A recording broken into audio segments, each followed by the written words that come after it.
Welcome back to another episode of Your Favorite Locals. Today, we sit down with one of our most requested guests. He is a photographer, a videographer, and one of Reno's most popular icons, capturing the energy of Reno's nightlife. This is Ben Davis, aka Reno After Dark. But before we get into this episode, whether you are hearing us for the very first time or a local listener, your support matters. Please don't forget to hit that follow button wherever you watch or listen. Now let's get into it.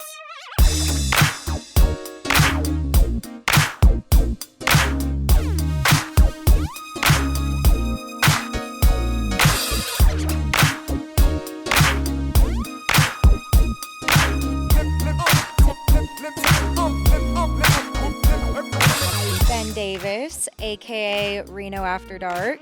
Welcome to Your Favorite Locals podcast. Thank you. Thanks for having me. Yeah, of course. Add in like a little applause or cheers. Yes. You have been our most requested guest by our listeners to be on the podcast. Awesome. So we are very excited to be talking to you today. First, we just really want to know, in your words, what is Reno After Dark? Reno After Dark is first and foremost, it's a social media account. Mm-hmm. But it is a social media account that chronicles Reno After Dark. And it's kind of had a creative journey or a creative... it hasn't always been the same thing. It sort of morphs a little bit with what I want to do, a little bit with where social media takes us. And so right now it's a little bit of video, a little bit of photography, chronicling downtown from a scenery perspective and also downtown very much right now from a people perspective. Yes. Yeah, we have been following your work for years, and so we've kind of seen it morph and change just even in the last 6 months to a year, I think is kind of where the video started to come in. Yeah. But we decided, and I say we just because I feel like it's a little bit of a collective effort for my whole family. Yeah. But I could say just because as it's gotten bigger, I've needed my wife to help me manage some of the details and so when I say we, that's kind of what I mean. Plus occasionally my daughter will jump in and help me with videography and photography. And we started doing video, I'm trying to remember, about a year and a half ago. And I struggled with how to incorporate it because it's so important now on Instagram and if you're going to leverage TikTok, obviously you got to be video because it's a video first platform. And so I started doing just quick snippets of things I would see downtown. So, if somebody jumps on top of their truck and starts ghost riding the whip, I was filming those kinds of things. But that type of content is really dependent on what you see and what is happening. And it's hard because some nights there's lots of things happening, lots of crazy things happening. When you catch video of it, you're like, well, this is insane. Yeah. But it's not consistent enough to grow a platform on social media. And so over the last 6 months, we really kind of struggled with if video is so important in attracting new people to the account, how do we put together something that's going to be not a new set of skills and not something that's overly arduous to create. So it's I don't know that I have the time to produce let's say long form content as a dedicated YouTube channel all the time. And so all of that, there was a kind of a creative process there where it was well, why don't we just throw a GoPro on? Because everybody's always asking me, what's it like downtown anyway? And how do you take your photos? And it was actually my wife that had the idea. It was snowing at the end of February, and she goes, you have a GoPro in there. Why don't you just toss it on? And it was oh, yeah, you're right. I guess I have this for a reason. Right. Yeah. And I already had the chest harness, and so I was like, okay, let's throw that on, and went out. And it started off, I'm going to say innocently. It started off with, I'm just going to, it's snowing. There's cool photos to be had. Those are some of my favorite nights to shoot photos. And that video instantly, went off. And then the other funny thing was one of the videos, can I cuss on your podcast? Of course. Oh, yeah. Be yourself. Yes. Speak your mind. All right. Well, Everything is free. it was funny because it was raining, and I almost stepped into a planter box outside of the row, outside of Silver Legacy, and I was like, "Oh, don't step in there. There's always dog shit." Yeah. And it was I got 4 or 5 comments from people who are like, "That was the most real thing I've ever heard you say," and it was okay, well, it was just a caution, because I've almost stepped in dog shit in those planners. And Right. it sort of was this aha moment that all these things that I've taken for granted or that, like, have just become normal because I've been down there for the last 5 years. Most people don't have that knowledge or don't have that experience. And it's like, oh, all right, well, there's something here. And sure enough, the growth we've experienced over the last, like, 6 months has been pretty crazy. So This episode is brought to you by Neon Glow Entertainment. Saturday, September 6th, our friends at Neon Glow Entertainment have put together a banger of a stand-up comedy show at the Blind Onion in Sparks. Two of Reno's funniest local comics, Mo Gabina and Lonze Beecham, will be featuring alongside headliner Corday Snell. Corday has performed at the Comedy Store, Cobb's, and the Punchline, opening for comedians including the great and powerful Eddie Griffin, Donnell Rawlings, and Moshe Kasher. Come see Mo, Lonze, and Corday Snell on Saturday, September 6th, 8 p.m. at the Blind Onion in Sparks. Tickets are available right now on Eventbrite for $15, but YFL listeners can save 5% on your order when you use code YFL5 at checkout. Now let's get back to the show. It's been pretty, drastic, I would say. I did a little bit of digging, and I think you gained 50,000 followers in the last 6 months, since February or something Maybe like less than that. that. Yeah, maybe less than that. yeah, which I think is- it's Less in timeline, it's- more in followers. Yeah, it's pretty close to that. I'd say we really hit our stride with that type of video in March. Okay. And so, March, April, May, June. And it's interesting, like, Instagram for us, which has been kind of the primary channel up until recently, has done these things where it's kind of like we grew, and then we'd hit a huge, growth spurt, and then we'd, level off, and then we did another one. And there's been 3 or 4 of those. And this one's kind of been the most sustained over the last, so I mean, I'm always like, hey, we just, I shoot because I love it, but Instagram growth is at the, pleasure of Instagram, right? No one, there's things that seem to work, but anybody that tells you they got that algorithm perfectly figured out is just, they don't know what they're talking about. Oh, 100%. I've been looking at the pattern that you have, and I know that there is a pattern that you're doing. Yeah. I like that. I'm not going to give your secret sauce away by any means, but you basically have almost the population of Reno following you, which is pretty fucking impressive. Statistically, that would that would probably be true. Yeah. I mean, it's interesting. We do, follower-wise, the majority of followers are still Northern Nevada, which is really cool. So we still have a distinctly local followership. But, if you look at the 13 million views a month that we're getting, we're reaching out, internationally. And so, beyond, Nevada, we have, a large concentration of people viewing the content from Las Vegas, Los Angeles, New York, London. Even, I think I saw Dubai was on there, That's really a couple cool. weeks ago. And it's like, Gosh. that's awesome. Yeah, you're casting a wide net. Yeah, and I love that so much for Reno because, and this will probably come through a couple times during the show. I love this city. Mm-hmm. I absolutely fucking love this city. People that have lived here all their life, it's funny, they tend to shit on this place, and it drives me so crazy because I've, and I haven't lived in a lot of places, but I've lived in different spots around the Mountain West, and I've lived in California, I've lived in Idaho, spent some time in Utah, and this is such a uniquely cool place. And do we have our problems? Absolutely. Does downtown need a serious renaissance? Yeah, and I'm hoping that I can help be the catalyst for that. But yeah, this place has given me and my family so much, and I love it so much that I want to give back to it, and I want to raise the visibility of how cool this place is. And if we just buy into the old, I feel tired mantra that downtown's dead, it'll never come back, and I don't believe that. I don't. Yeah. It's the more attention we can put on it, hopefully we can start to realize what are the problems and how can we solve them. Yeah, 100%. I love that. So I guess this is a good segue to go to your origin story of Reno After Dark. Yeah. Because it seemed like from some interviews that you've previously done, you said you started in COVID and then it just kind of took off from there. So how did Reno After Dark start? Yeah, great question.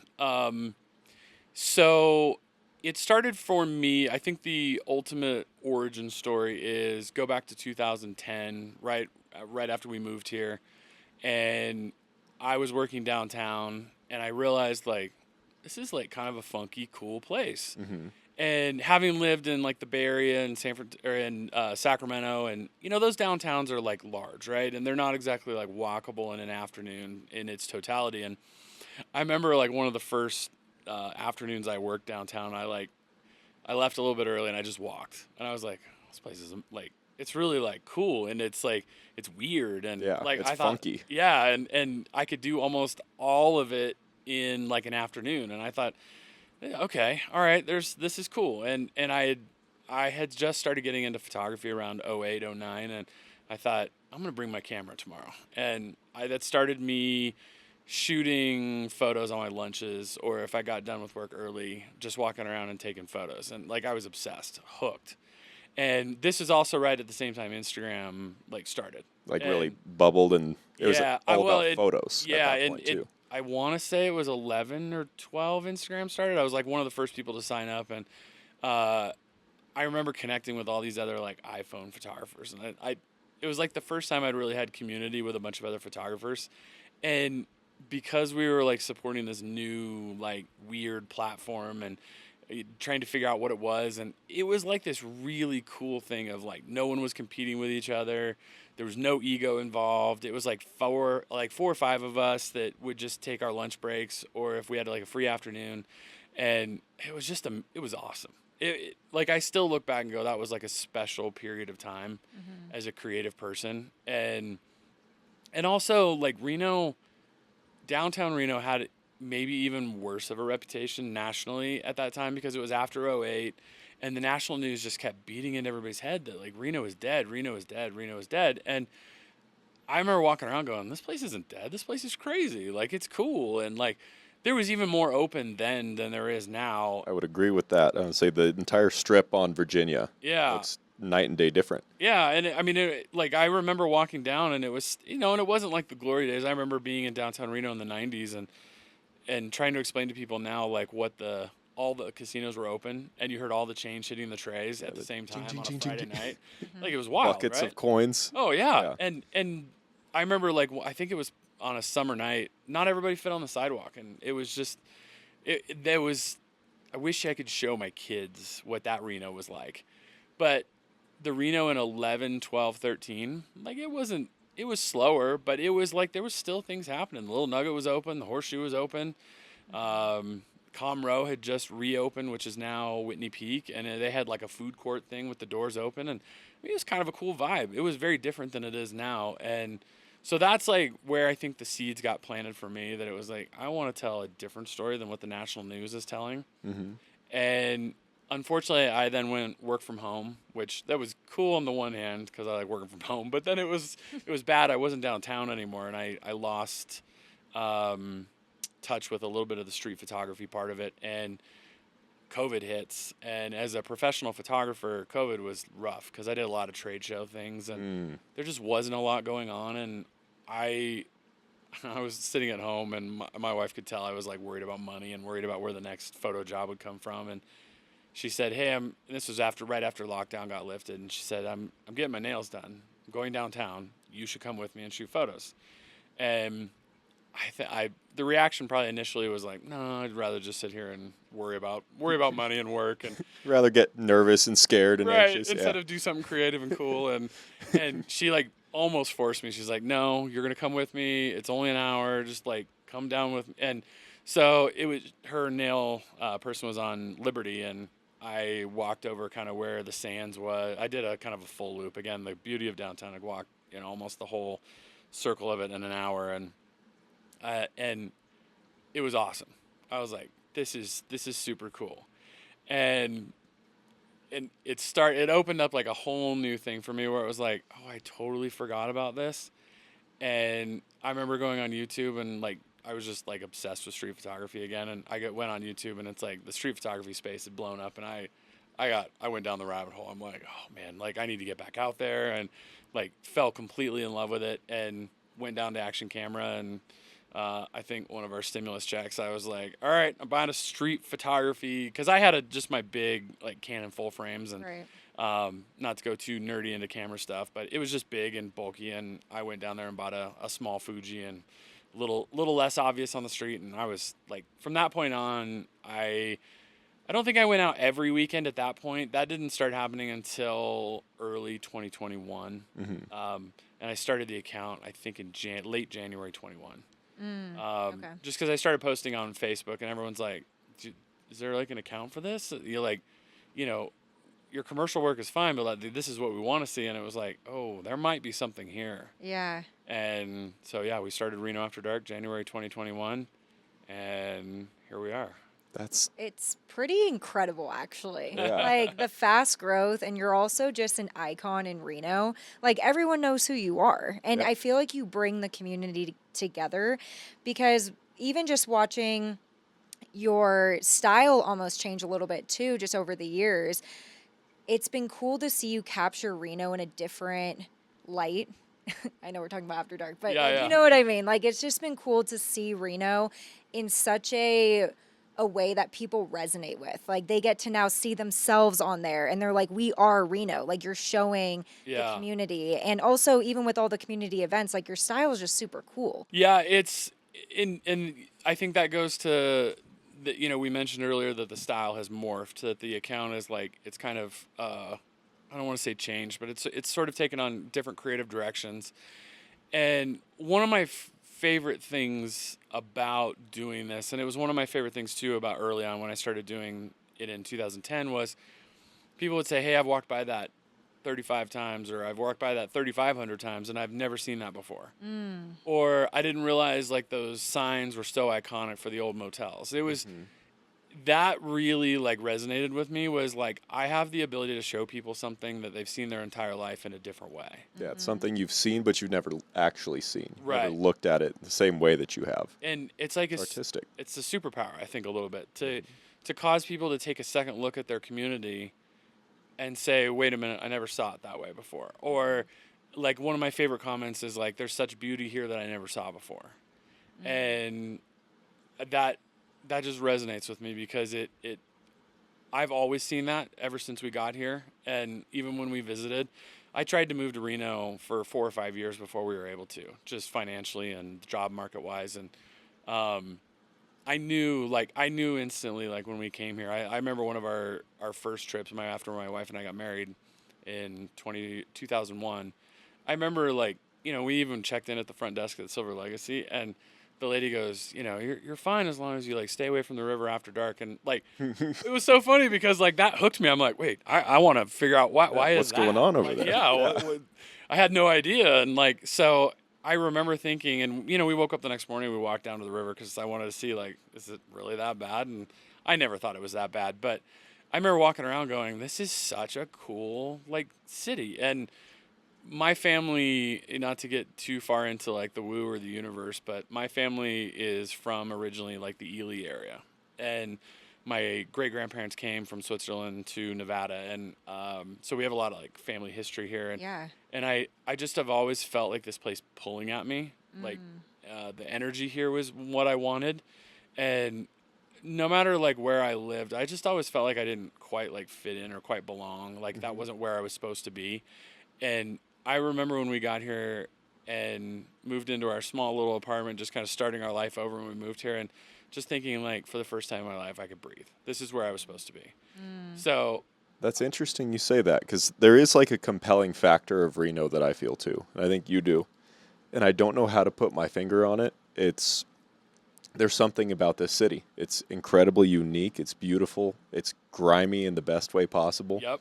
Like, I love shitting on Reno because I love Reno. If you're not living We here, are also piss off. kind of shitty sometimes. So it's like Yeah, you that's get part of the to fun. embrace that part of your personality that is like so deeply ingrained in you. And so, yeah, you do get to feel like yourself.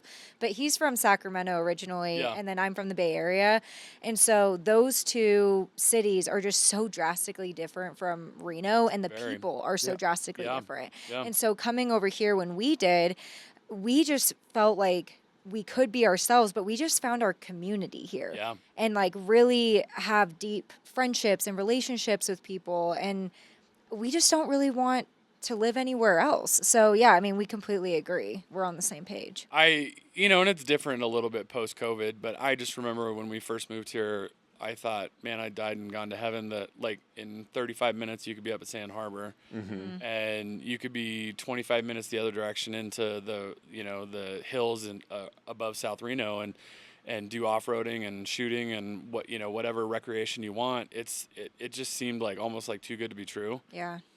Or you could go up to a casino and have a buffet and go to a baseball game, and a lot of it was walkable, and I remember thinking like how cool that all was. And so yeah, needless to say, I fell in love with this. I don't know what the original question was, but like, Yeah. again, I did warn you a few times. I'm going to say how much I love this city. Yes, That's no, I okay. mean, that's also like what your favorite locals is about, is like finding cool people that actually really love where they live. Yeah. Because I think a lot of people have gone away from like the true meaning of community. And that's why it's so cool for us to talk to you, because we think that you're creating a community within Reno where people are proud to live here. When for so long, we have friends that come here that are like, why do you live in Reno? Do you like living there? They haven't Do you think you'll ever experienced move back? the greatness. Yeah. Yeah, I just also think it's maybe certain personality types that will resonate more with living here, but It's not for everybody. it's not for everyone. Yeah, Yeah, I think if you grow up in like a really sheltered community and then you come to Reno, you might feel like this is a dangerous place, but it's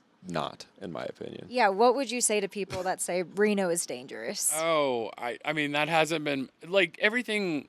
The hard part about personal safety is it's all anecdotal. That because I'm not gonna. I mean, there's things that happen downtown. Like downtown is not the same place as South Reno. Off of in Galena. Oh, and it's not the same place as Wingfield Springs out in Sparks. And so a lot of it is going to be anecdotal, and I can only share what my experience has been. And walking the streets a couple times a week for the last 5 years, I have had nothing significant happen to me. And I realize that I come from, a place where I'm a guy, and, I'm not a small guy. And so my experience might not be the same as yours walking downtown by yourself. Now, do you need to like use common sense? Yeah, 100%. Do I want my 22-year-old daughter walking by herself downtown late at night at midnight or 1 a.m.? No, I want her, to have a buddy with her. And Common sense looks like a 45.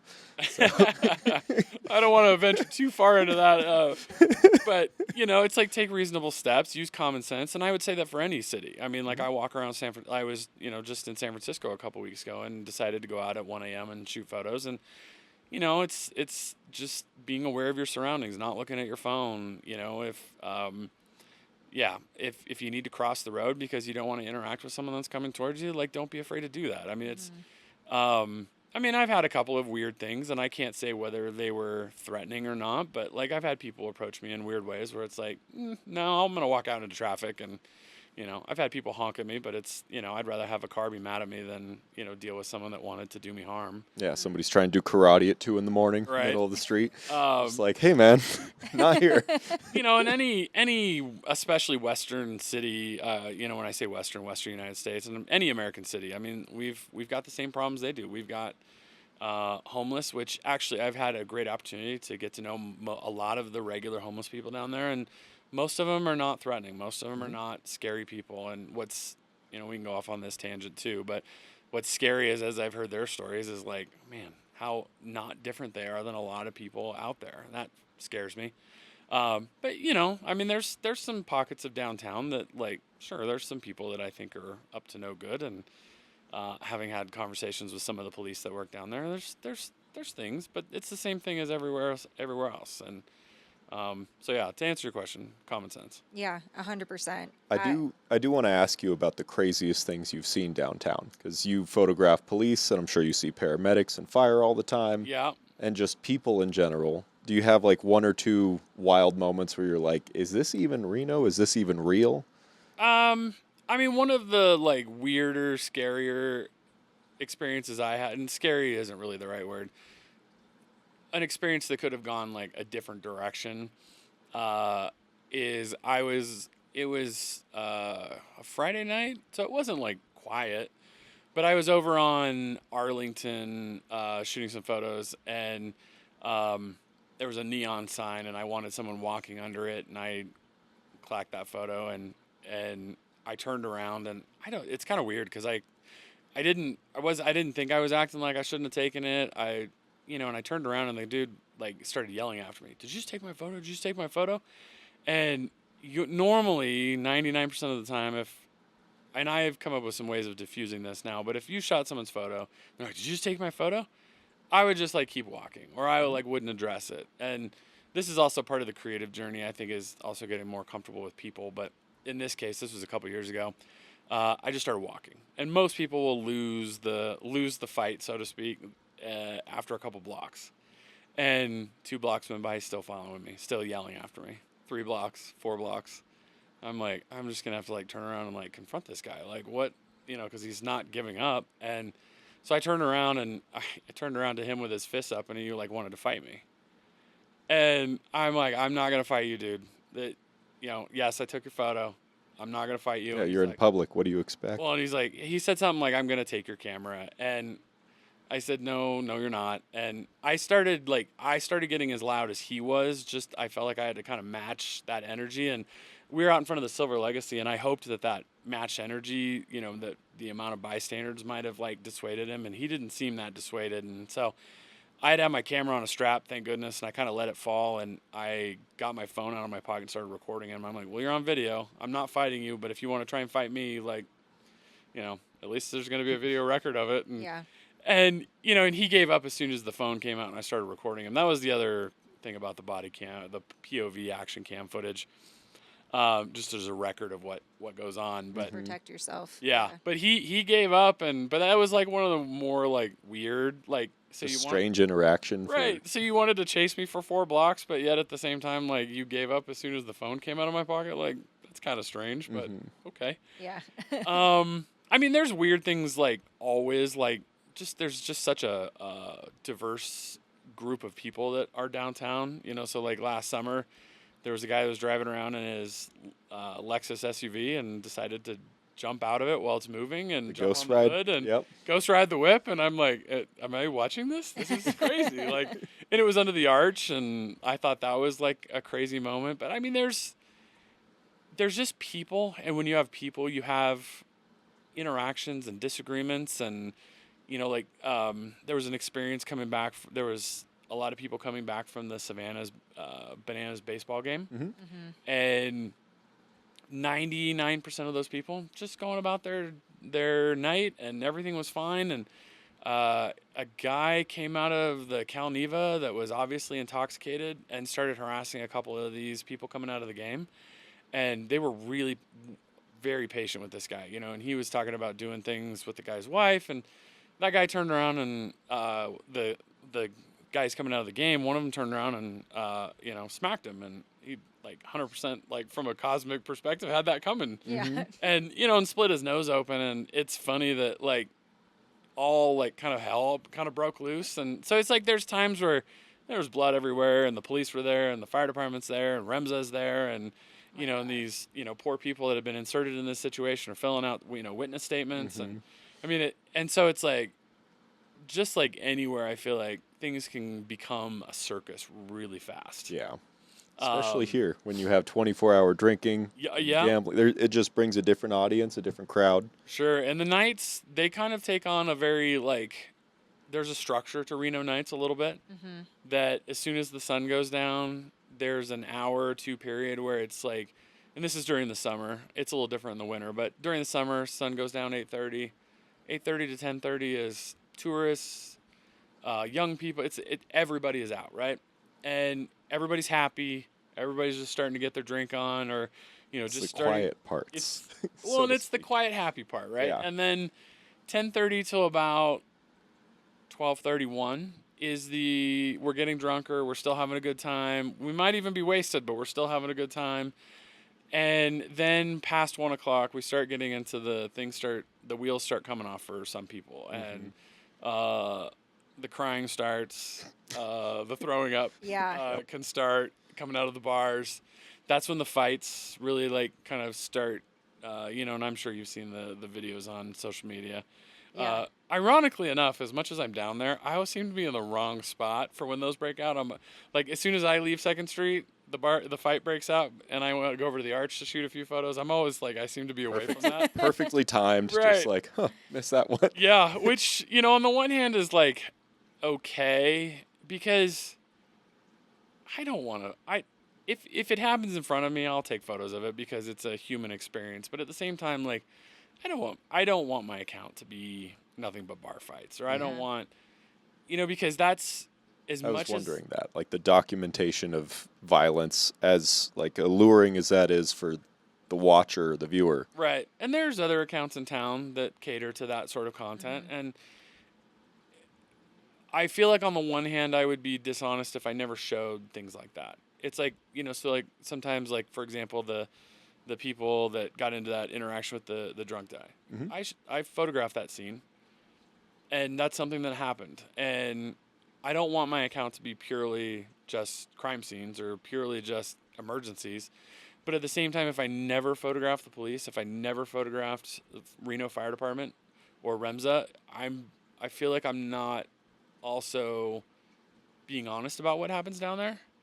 And so there's sort of this creative balance between telling the story, but also like not dwelling too much on. And like what I see is what I post for the most part. So it's not like I'm deliberately not posting content or things that are happening. But I do think the overall slant of Reno After Dark is probably a little bit more positive than some other accounts on Yeah, Instagram. definitely.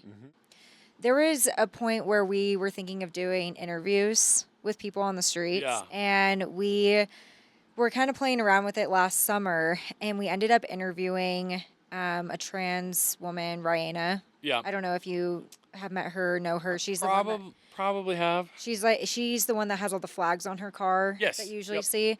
So we ended up interviewing her, and the conversation felt like she was really exposing herself, which is, who she is and all of that. But it felt like if we posted it, like, what would be the point besides viewership? Because we didn't feel Felt like predatory. there was like a real good intention behind posting it. So I just wonder, like, do you ever have that conflict when you are Constantly. taking Yeah, photos constantly. of people? By and large, I think my following is very positive. By and large, I think people are very supportive. By and large, I think people want to see the diversity in our community. I think by and large, people want, they want to see that. There is a very, just like society at large, there's a very vocal minority that they can be brutal. And I do feel tension in my work that, like, especially like when I kind of get to know people and start to understand their story and start to understand where they're coming from. Like, I agonize a little bit sometimes about whether I post them or not, because I don't, so like, for example, just because of what happens at night, there tends to be like a lot of like pretty people, right? And I've had some conversations with people that might be a little bit overweight or might not be as pretty as some of the ones that are on Second Street, and it's hard because they're beautiful people on the inside, and sometimes I question about whether I want to post them because I don't want to expose them to that kind of negativity, because the account is so like large now, like it. The comments you can can't be help that. brutal. Yeah. At some point, that's outside of your control besides what's posted, but you can't be responsible for people being shitty. Yeah, That's the human nature element, Yeah. unfortunately. It is hard though when you get to know people week in and week out. Like, there's regulars down there, and you start to like get to know them, and and it's like, I don't want to be part of a culture war. I don't want to be part of a political discussion, and it's been surprising how some people's photos or some photos of things have like devolved into that. I never expected. Really? That. Yeah. Yeah. Do you ever interact with the comments, or do you just stay far away from that? No, I do. Can you explain maybe a situation or? About devolving like into a political. Yeah, just like one example. I mean, the obvious example is, right after Donald Trump took office, and with his rhetoric around immigration, some groups in town decided on like Fridays and Saturdays to go down and do some nighttime I don't want to call them protests, but like demonstrations or like rallies. Mm-hmm. And, you know, and at first I didn't go down there purposely for that. Like I just happened to be there when they were doing it, and I took photos of that. And that obviously that is an outwardly very political like subject matter or event that I took photos of, and of course that erupted into a larger conversation. But there will be, you know, like for example, dancing in the streets here recently. Yeah. There's a photo I took of a mom who is just pumped, like she's excited. Like I loved it. It was such a great photo, and she has her 2 kids in a wagon, and one of the children has a fan that happens to have a rainbow pattern on it. And there was like 3 or 4 really nasty comments about, you know, children shouldn't be brought to parades, like, and it's like, wow, The ignorance. did you read the description of what this was for? Right. Like dancing in the streets is not an LGBT activity. Like it's not a parade. Like, and so it's things like that where it's like, you know, and unfortunately that's part of what social media is like, it's driven people into their camps, and they want to see what they want to go off about what they want to go off, you know, and there's like, you know, anything like, you know, law enforcement related tends to erupt into the 2 sides of back the blue and, you know, fuck the ACAB. police and and all that. you know, and like even I mean I've even had fire department posts like devolve into like, you know, what a waste of, you know, and it's like, holy cow. And you know, and to answer your question about am I involved in the comments, I try to be in the beginning, and I try to answer legitimate questions that people might have about the photography, about what the event was. But a little bit I've had to like take a step back from being too involved in the comments, because like one of the things I wasn't prepared for when we like grew over the last like 4 or 5 months was it's an interesting human dynamic that I can get 99 comments that are positive, and if one person leaves a nasty enough comment, you're like, oh, that just like gnaws at you a little bit. It's like tinnitus. It just rings in the back of the ear for you. Yeah, and then when you get that 20 times a day because you're posting 5 pieces of content and you get 4 negative comments, and then those 20 just like stand out. It's like, you know, and I kind of sort of an ironic perspective or level set for me was I happened to be listening to a Joe Rogan show because he was interviewing somebody that I wanted to hear their perspective, and he called her out because he goes, you know, you have, I forget how many, she had more than 1 million followers on social media, and she said she read every comment, and it was really difficult, and she's kind of was a controversial figure, and he goes, why are you doing that to yourself? And he goes, you know, if you look at your social media, like when was the last sporting event you went to? And she said, oh, and I went to a baseball game. He goes, at most that had 30,000 people in the stadium. Now think of that stadium times, you know, however many it was, like, you know, 10 of those stadiums. That's how many followers you have. Do you think that a few people in that big of a crowd are not going to like you? And it was kind of like, oh yeah, like I wasn't prepared for that rapid growth in terms of viewership, that like there's going to be people that don't like me. There's going to be people that don't like my content. And so that's been kind of an adjustment. And there's going to be people that are angry with what you post no matter what. And 100%. so, yeah, like it's been an adjustment. Yeah, well, you've kind of become this like local celebrity in a way, and it happened so Feels so weird to fast. hear Yeah. that, by the But, way. I mean, it's true though. I mean, even what you were telling us earlier about being at the Reno rodeo and 80 people are surrounding you like, Ben, take my picture. Well, actually, let's get into that for a second. Do people know your name, or do they call you Reno After Dark? Both. Okay. That's got to be weird. Yeah, it's been interesting because I'll be walking downtown and people will yell Reno. Mm-hmm. Like that's somehow my first name, right? I love the city too. Hey, Reno. And it's like, Oh my God. Yeah, so like, and it's so funny to have that happen around tourists that don't maybe know my account, and they're like, Wait, was this city named after it? right. And so that's surreal. And then, or like the other funny thing to be around tourists and like have somebody say, oh my God, Reno After Dark. And like, I've had a bunch of people turn around and go, like, should we know you?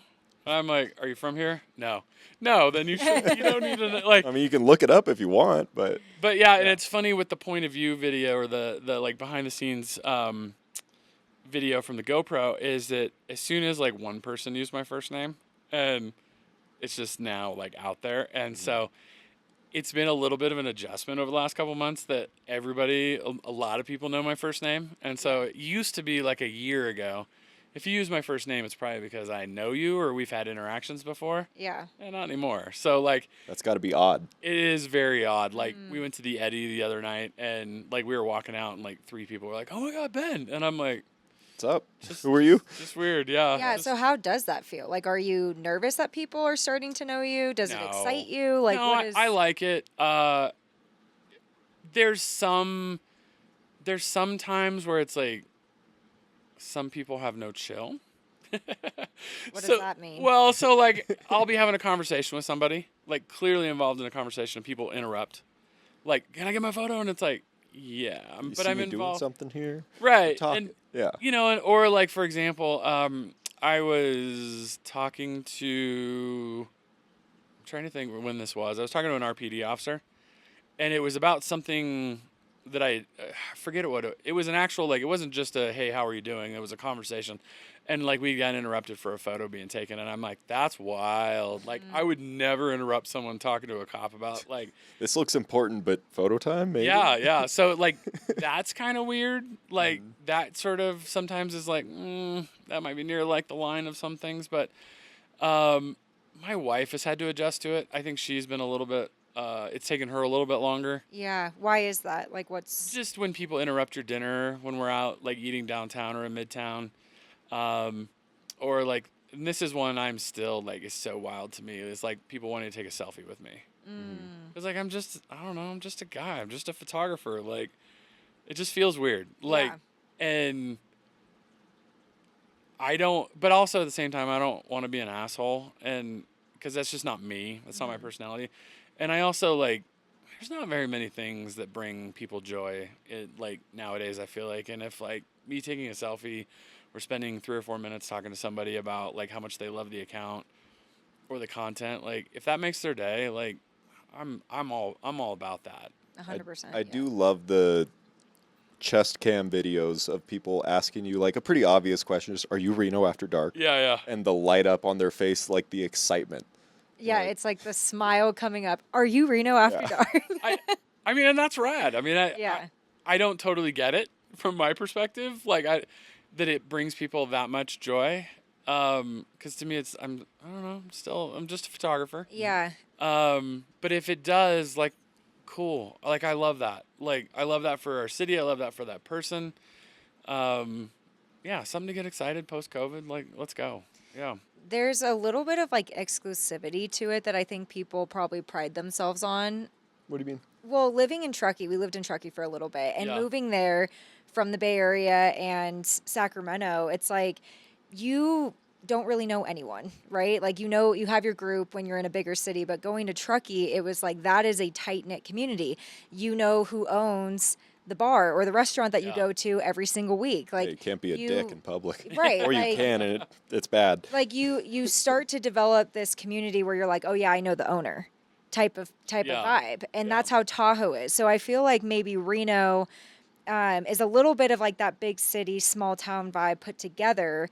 But I think when you know someone, it just kind of gives you that cool factor of like, I know Reno After Dark, I'm on his page. Yeah. So there's like a little bit of exclusivity in that regard, but also pride for people just knowing you or Yeah. thinking that they know you. Yeah. I mean, and I love that. If that's, I mean, yeah. And that's one of the beauties of living in this town. For some people, it's probably not a beauty, but it's like we're all like 1 degree separated in this town. Yeah. And I think one of the fun things about Reno After Dark for me especially is like I've gotten to know so many people and gotten to connect with so many people that like, I don't know. If I can show the humanity of Reno and show that we're like not all that different and that we're all like just people trying to have a good time. Like Totally. I think that's rad.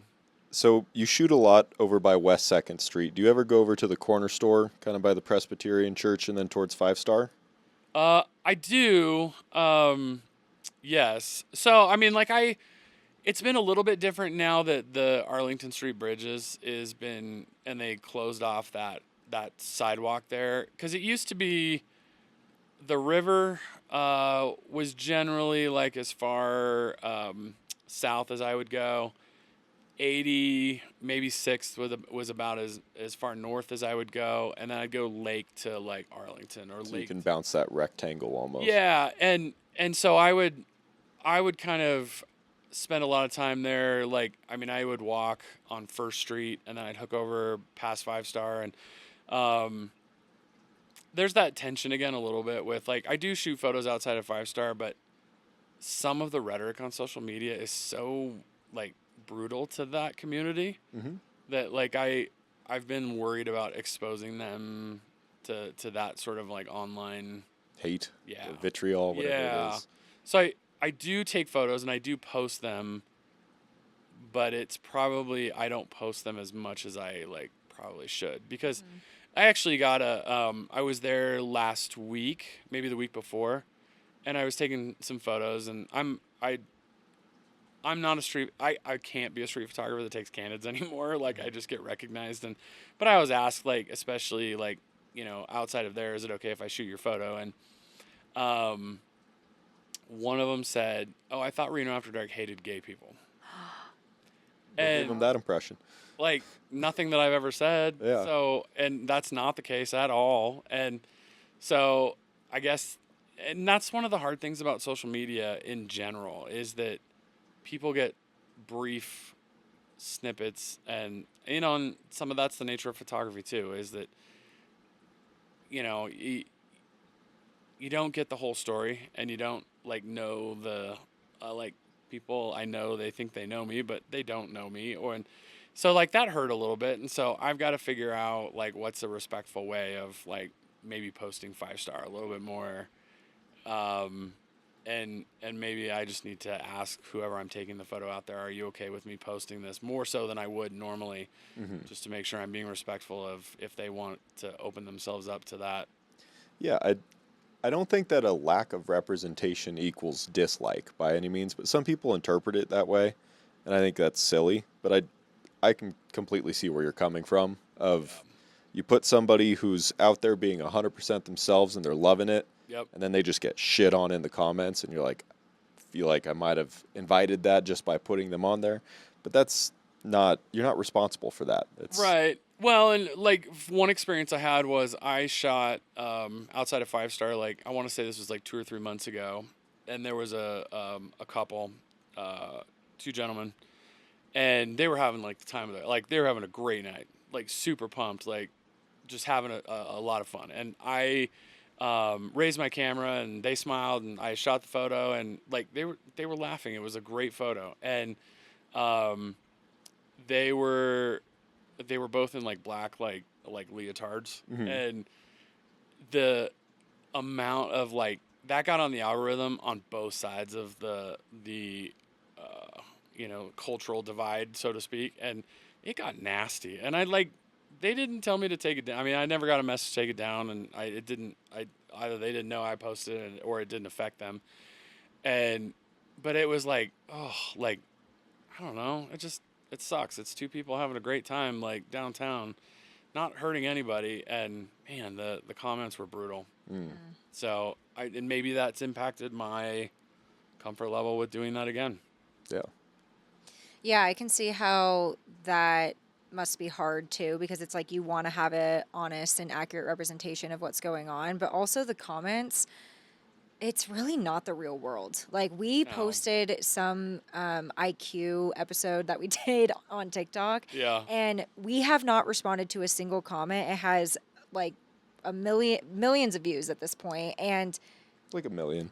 okay, It's millions not, of comments. the number it seems like doesn't matter. It's the words it's that the are said. people that are inside of going it. back and forth, that are arguing with themselves and like getting into these like deep rabbit holes where it's like, that's off limits for us. Like, we don't care. Like, keep giving us engagement on the account. That's fine. Post and ghost. But it seems like just because of the comments, like, I do think that you are completely separate from that. So I would like to ask, like, what is your message that you want to get across to people from your account? Like, what do you want people to go to Reno After Dark for? What do you want them to see?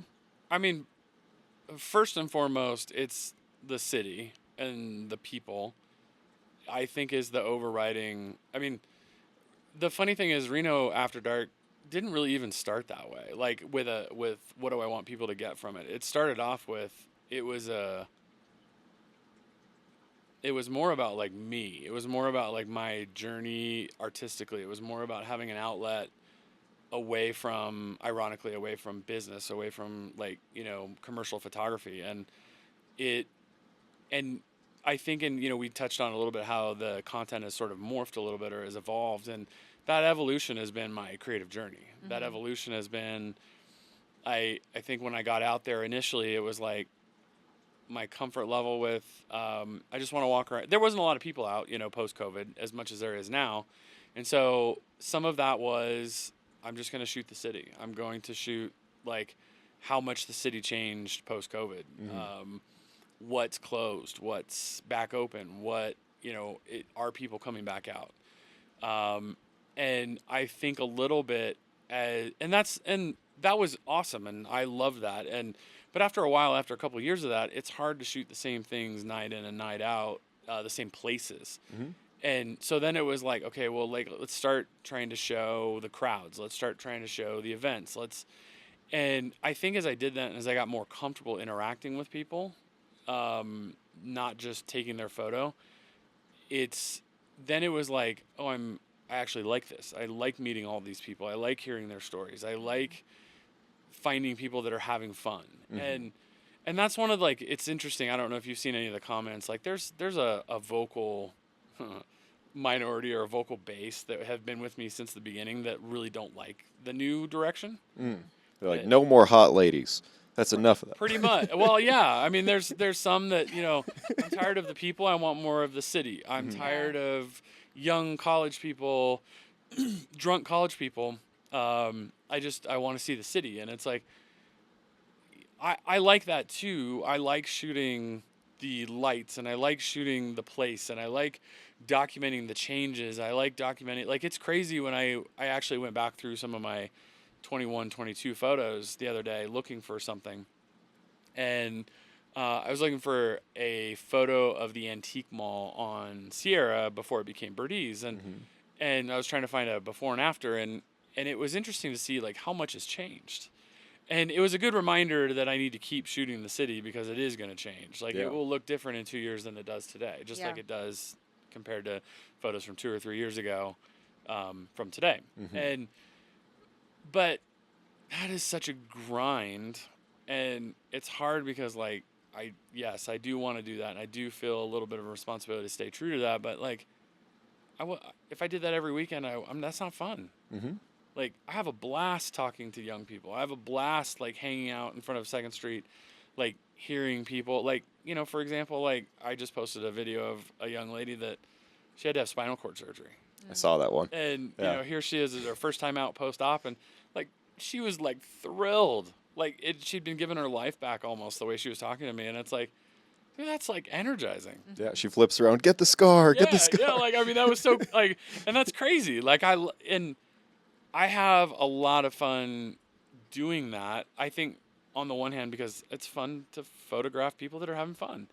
And it's also like, I didn't get to go bar hopping and clubbing in my 20s. And so it's fun to be able to live vicariously through some of these people doing that. And that's something that's going on downtown. I'm not going to ignore that. The people that you start photographing, if their personalities change once they are in front of the camera versus just talking to them? Yeah, that's a great question. Another like creative tension question. So as the account has gotten more popular, yes, like there are people that are like playing a role, and it's interesting is that I want to capture the characters. Mm-hmm. I want to capture whether they're in character or they're being a character. Because that's part of, like, I feel like them having some drinks and having fun downtown and letting it loose. And, like, because I do want to show from, like, a journalistic perspective that, like, there's people downtown having a great time mm-hmm. Thursday, Friday, Saturday on the regular. Like, check out how much fun these people are having. But there's a little bit of creative tension that I do want to photograph people as people. I do want, like, I have these amazing conversations with these people. And it's like, I feel torn about capturing what is that essence, or what is that person that I just talked to. Yeah. And this is I have tension, I guess, is probably the theme of this like podcast, right? That like, for example, like I struggle with, I know what's popular and I know what I want to capture, and can I do both? And not always can you do both. Like, for example, I met this like amazing woman outside of Siegel Suites on Virginia, and her name was Liz with 2 Z's. And I loved that video. I loved the interaction her and I had. I loved the photos I took of her. And I was echoed by the fact that I thought she was amazing, and people immediately ran to the comments and said she was amazing. I stay at the Siegel Suites. I live at the Siegel Suites. She, helps me. She takes care of us. She's always there for us. And it wasn't a real popular video. Mm-hmm. But it's like, wow, that made an impact on me. Yeah. And in a different way than like hanging out on 2nd Street in front of the bars is You're fun. chronicling and a I have real good time. person doing something that's beneficial to the Right. community. And so it's like there's a tension there that I like telling her story, but Instagram doesn't like it as much. I enjoyed it as much in a different way as I do hanging out with the people in front of the bars. So, I don't know if that answered your question, but... Well, are you familiar with Soft White Underbelly? Yeah. Have you seen his stuff? Yep. Are you ever inspired to do something like that with those types of characters? Because that takes a lot of time. Yeah, away and from- I've always been very careful with the homeless population in Reno. Mhm. That I don't want to appear to, like, I've heard a lot of their stories and they're gut-wrenching, they're heartbreaking. And I think on a certain level, it would be great if some of those stories could get told. That if, because I think one of the biggest problems for people outside of downtown looking in is it's always one of the things that's cited is there's so many homeless people. There's so many homeless people. And is that an obstacle for downtown rehabbing itself? Maybe. Is it an obstacle for some businesses? Yes. Do we need to take care of that challenge that the society and the downtown corridor faces? Yes. Homelessness is a problem. But also, I do think that we should humanize that a little bit. Mm-hmm. Because I think when you don't, there's this like group think mentality right now. Like, so for example, if I don't know you, it's easy to hate you. Mm-hmm. And I think that we're seeing that politically right now, that like, I don't know any liberals, so I hate liberals. I don't know any conservatives, so I hate conservatives.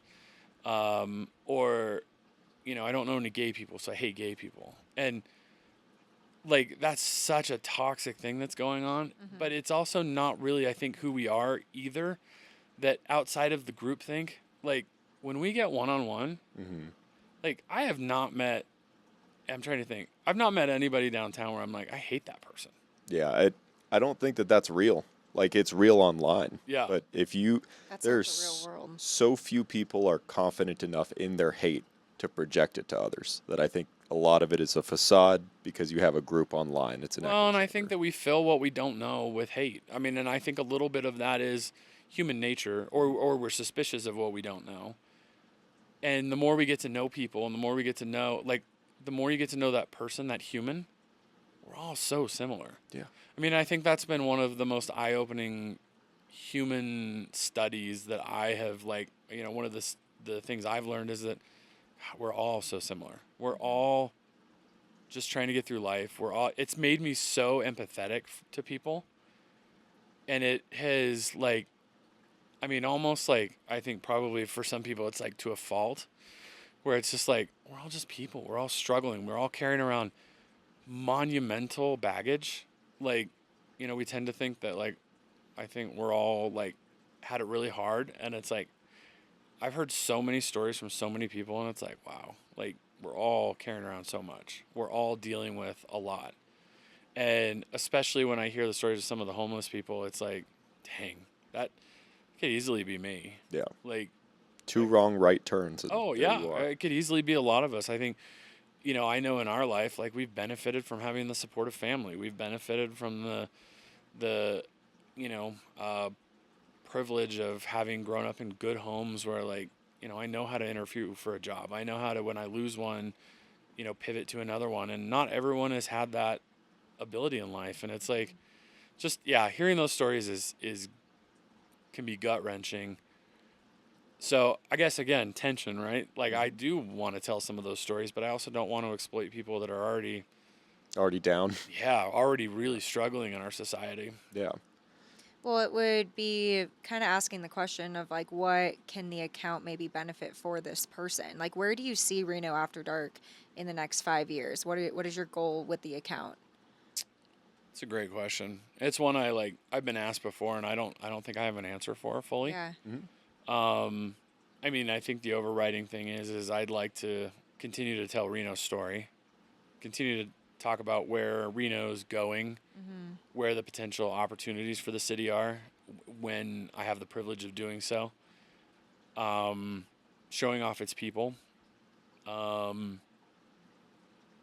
following what interests me. That's one of the hard things is that, and maybe you guys have realized this doing podcasting, but anything social media related, if you don't pick a niche or you don't pick something that you're passionate about and follow that, you will burn out. Like, I think people don't, like, I think they underestimate the amount of work that goes into these things that, like, we're doing. Like, and maybe this is a great platform to, like, kind of talk about this, that it's really hard to, like, I don't generally want to post proactively about it on Instagram because I don't want people to be like, oh, what was Reno After Dark? Like, but there is, like, so much work, and there's expense on my end that will never get recouped. And Reno After Dark has opened up a lot of doors, like, commercially for me. Like, I get to work with some amazing people, and I've gotten photo and video jobs that I would not have gotten otherwise. So it's benefited me. So I'm not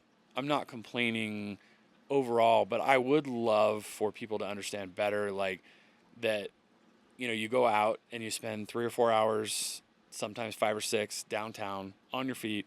I go through running shoes like every 2 or 3 months. I imagine, yeah, you're I'm putting miles on on the miles. pavement. Yeah. And not to mention, I also, I've kind of been on a wellness journey where I'm walking 2 or 3 miles in the mornings too. So, like, I'm putting some serious miles on my shoes. I figured Good you for were you. citing that example for that reason earlier. I was like, Yeah. that sounds like a good way to start the day.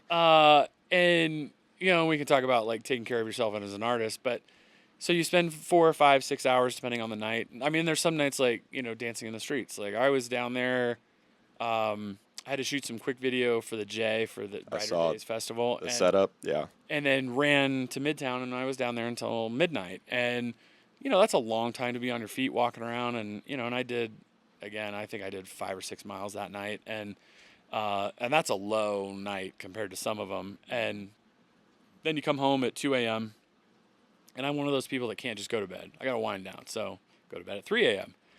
And then, especially with an event, and this is pressure I put on myself, but I feel like relevancy is so important on social media. So, like, for example, no one wants to see a 4th of July post on Right. July 10th. Mm-hmm. Right. So it's like, I got to get up, or I have to stay up late and do it, or I got to get up early and do it. And so, you're up early and you're editing, and a normal night of photos, let's say like a 3-hour night of photos, I can be editing for like 3 or 4 hours. And that's like, I'm not new at this. I've been doing it for a while. You're a pro. And I'm batching. Like, I'm not going through and editing individual photos like from scratch. Like, I have a workflow where I can paste settings onto a group of photos and then just kind of tweak a little bit. And that's not to mention, that's not even including any of the video. Mm-hmm. And so, and then not to mention your, like, I have a 42 terabyte server that's full. Yeah. Like, Because you were just shooting a volume of content. Right. And every time I've deleted photos from Reno After Dark, I've monumentally regretted it. I still have the JPEGs, I still have the record, but I want the RAWs, like, because my style changes. And, and it's like going back now, like, to 2020 photos. I have photos of the sands, and they feel sort of nostalgic 5 years later, but, like, think about what that's going to be like in 10 years. Yeah. When no one knows what the Sands is. Right. That's a mind blower where you're like, look at all these little motels that are around. Well, and I have photos of 2010 Reno where it's like all the motels. The Little Nugget is open. They're serving awful waffles, and the Horseshoe is open. Things that kids now might not even remember. Yeah. Or like, I mean, as people like, I mean, I'm just thinking of the next group of 18 to 21-year-olds. Maybe they never got a chance to be downtown late at night and have an awful. Yeah. Like, and so like I have record of all that, and I don't want to delete any of that stuff. So storage is crazy. Yeah. You know, and then I pay for the 6 terabyte plan on iCloud so I can keep those Oh my you know, and gosh. so it's just like, That's you a know, lot.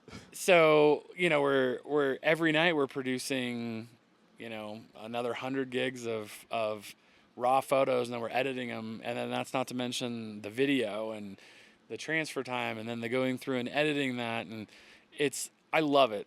It's fun, and I'm not complaining, but like it's a lot of work. Yeah. Like, Artistically, people don't see the work that goes into what you produce, just the production. yep. And occasionally, as we've gotten bigger, there's been a greater group of people that expect things immediately. Like, I've gotten people that have messaged at midnight and been like, "Where's my photo?" Oh my gosh, Leave the 'em on red. audacity. So I was like, "Bro, like it doesn't happen that fast. Like it's You're drunk at West Second. Hold on. And you know, or I'll like wake up to someone that's messaged like 3 times, like, you know, like they message at 1 a.m. and then again at 5 a.m. and then again at 8 a.m. and it's like, come on, bro. Yeah, Like, that's- give me a minute. Like, Have you That's slept tonight? that's- Because I haven't yet. Hold on, That's please. inappropriate. Like, so, yeah, people just don't understand. you know, and that also, I guess, goes to your question about what's the future. And like, part of me is I don't know, because I don't know how I want to scale Reno After Dark exactly. Like, if it's my like love letter to the city, an extension of my creativity, I struggle with the idea that like, how do I scale that to another photographer or two, or how do I? Do you outsource that? Do you? I'm not there yet. Yeah. I don't think I can give up that. Because that's your baby. Yeah. It's got your hands all over it. Yeah. Somebody else touches it, it doesn't have that same flavor that you have. I would love, I guess, putting out to the universe, I'd love to tell meaningful stories while also showing people having fun. I'd love to balance those two things, but the exact way to do that, I don't know exactly yet. Yeah. So we noticed, and I don't know if you're ready to share this. I don't know if there's like a soft launch coming, but we noticed that there is a Vegas After Dark. Yeah, I haven't been quiet about that. Okay. I don't know that I've like blown it up out there like completely yet, because I'm still trying to figure out the exact logistics of it. Yeah. Because it would be, I was surprised that it was available on Instagram. So I had a friend message, and he's a photographer, and he goes, "Hey, I got to do something in Vegas. Do you want to go down?"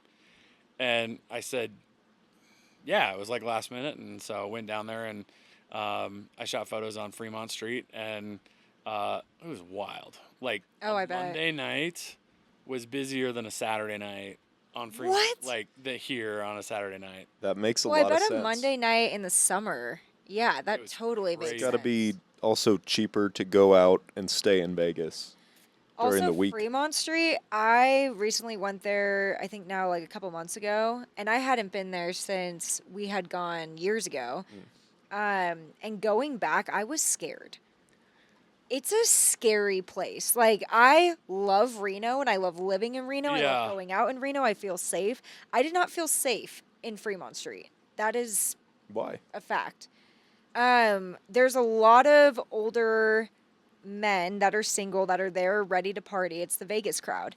And there's a lot of underage girls that are also there that can get away with their fake ID. That are ready And to party. Fremont Street is just dirtier, grimier. It's party central, drug central, and people are aggressive. People are like, if you think the homeless population here is aggressive, which they're not at all. They don't even, they They keep to themselves. they keep to themselves. Predominantly. The Yeah. homeless population in Vegas is like, let me get up in your face. The seedy population in Vegas is like, let me get up in your face. Let me flirt with you. Let me call you out. Let me catcall you. It's very different being a girl there than being a girl in downtown Reno. I can handle myself in downtown Reno. I could not in Fremont Street.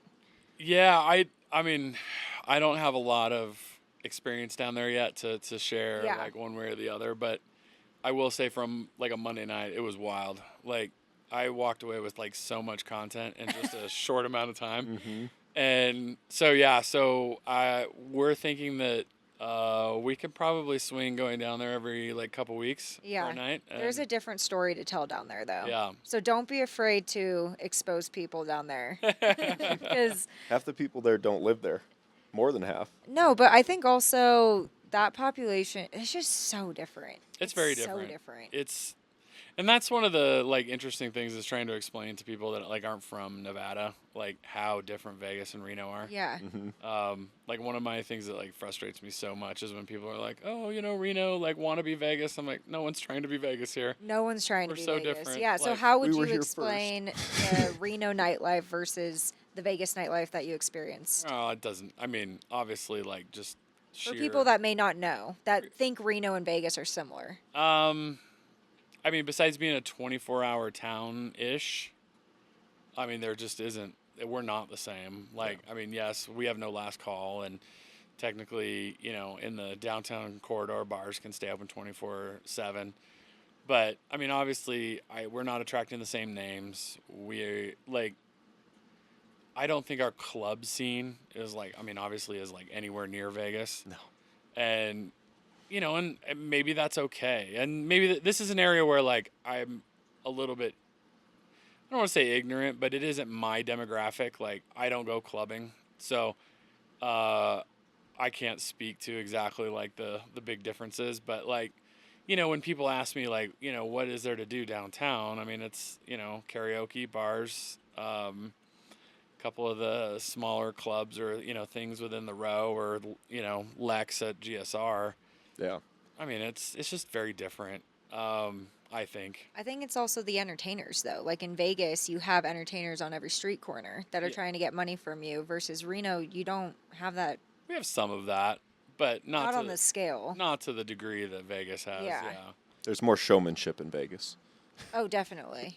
Yeah, people are breakdancing, flying off of each other. There's the gorilla guy in his suit. Yeah. You probably saw him. I mean, I think for me, like Reno is like more my speed because I don't want to live in a town that like shuts down at like 8 p.m. Yeah. You know, and like I give like kind of a classic example is like, you know, you go to Maui, right? And everything closes at like 9 p.m. Yeah. And it's very quiet. And like nighttime street photography, like it's It non-existent. didn't in used to Maui. be that way. Maui. I What mean, my mom told me. My mom was like, yeah. did it used to be wild. Yeah, she said there were clubs. I don't know if you went Well, to. I know, like Kauai, there's probably more stuff in the bigger Yeah. city. But like when we stay on the West Shore, like everybody does when you Yeah. go visit, it's pretty dead at like 9 p.m. Lahaina Totally. was pretty dead at 9 p.m. Now it's pretty dead. and forever. then if Yikes. and then if you go to Waikiki, I don't know if you've been to Waikiki lately, Yeah. but like Waikiki is a pretty late night town now. Like I Yeah. mean, I went out almost every night. We were there a couple months ago, and I mean, I was out till 1 or 2 a.m. almost every night during the week, and it was popping. Yeah. So I think I would rather live like Reno is like this great balance for me, and obviously I'm not a club person, so I'm not issuing a judgment on like I can tell for sure if you were a club person, Reno might be kind of boring for you, but I like the combination of like there's still stuff happening 24/7, but it is not madness. No. It's you know the entire town does not shut down at 8 p.m. Yeah. So, but it's not Vegas crazy either. It's not. It's a quieter, more Wild West type of town that Yeah. I prefer where, like, you can smoke cigarettes inside. I don't smoke cigarettes, but I like just the rowdiness of, like, oh, this guy's just enjoying himself, It's a playing a little throwback. keno. Yeah. Yeah. Feels cool. Feels a Yeah. little naughty. Well, there feels like there's a culture here. I don't really feel like there's a culture other than the party life in Vegas. That's, yeah, I would say, like, between the outdoors, Like the my actual heart sinks when downtown. I go to Vegas. That's a little dramatic. But maybe Vegas After Dark can change my mind. I'm ready to explore the culture of Las Vegas. Yeah. somewhere. So Yeah. will you just go travel back and forth? Because Yeah. that is how you would scale, right? Like Vegas After Dark, Sacramento After Dark. I don't think I have any interest in doing Sacramento After Dark. I don't think Sacramento has an interest in Sacramento Yeah. After Dark. Yeah. I mean, there's some cities that visually, you know, and I no love lost for Sacramento for me, but like visually, Sacramento just doesn't do anything for me. You have K Street, J Street, and San Francisco, there's parts of it I think that visually are very cool. Like I was actually surprised, like crawling around the Marina District. There's a lot of neon signs down there. There's a lot of cool stuff happening, and even I think I was down there on a Tuesday night. There were still people out until past midnight. So that was kind of fun. Trying to think where else I've done. So Waikiki was a lot of fun from a street photography perspective. Los Angeles is pretty cool. Yeah, Minneapolis, like early evening is pretty cool. I've had a good opportunity to travel to some cities over the last couple of years and take some photos. So Are you mainly, though, wanting to stay in Reno and just really grow it here yeah, as the community? We've Yeah. got the branding already down. yeah. I'm not feeling. I'm not feeling a draw to move away from. I mean, beyond winning Powerball and being able to live in Hawaii or something. Yeah. I'm not feeling any sort of draw to Go move away winter from in Reno. Hawaii. That's right. So, have you noticed other people try and like jack your style? And does that come up on Instagram for you? Do you notice people kind of ripping Well, off? so I mean, what you're doing? define style. So stylistically, I look at your photos. There is a obvious tilt towards nightlife, neon, young people. Also, just capturing like just iconic things in Reno, right? There's like a red and blue, I guess, is what I'm seeing a lot. Well, There's a so color. from a style perspective, I mean, one of the things we have to remember is that like photography is not new. Everything has been done before, and I'm sure like for example, some of the format of my account I didn't even realize is similar to some other people out there Okay. until like someone pointed it out, and I'm like, oh, dang, all right, we are in like town.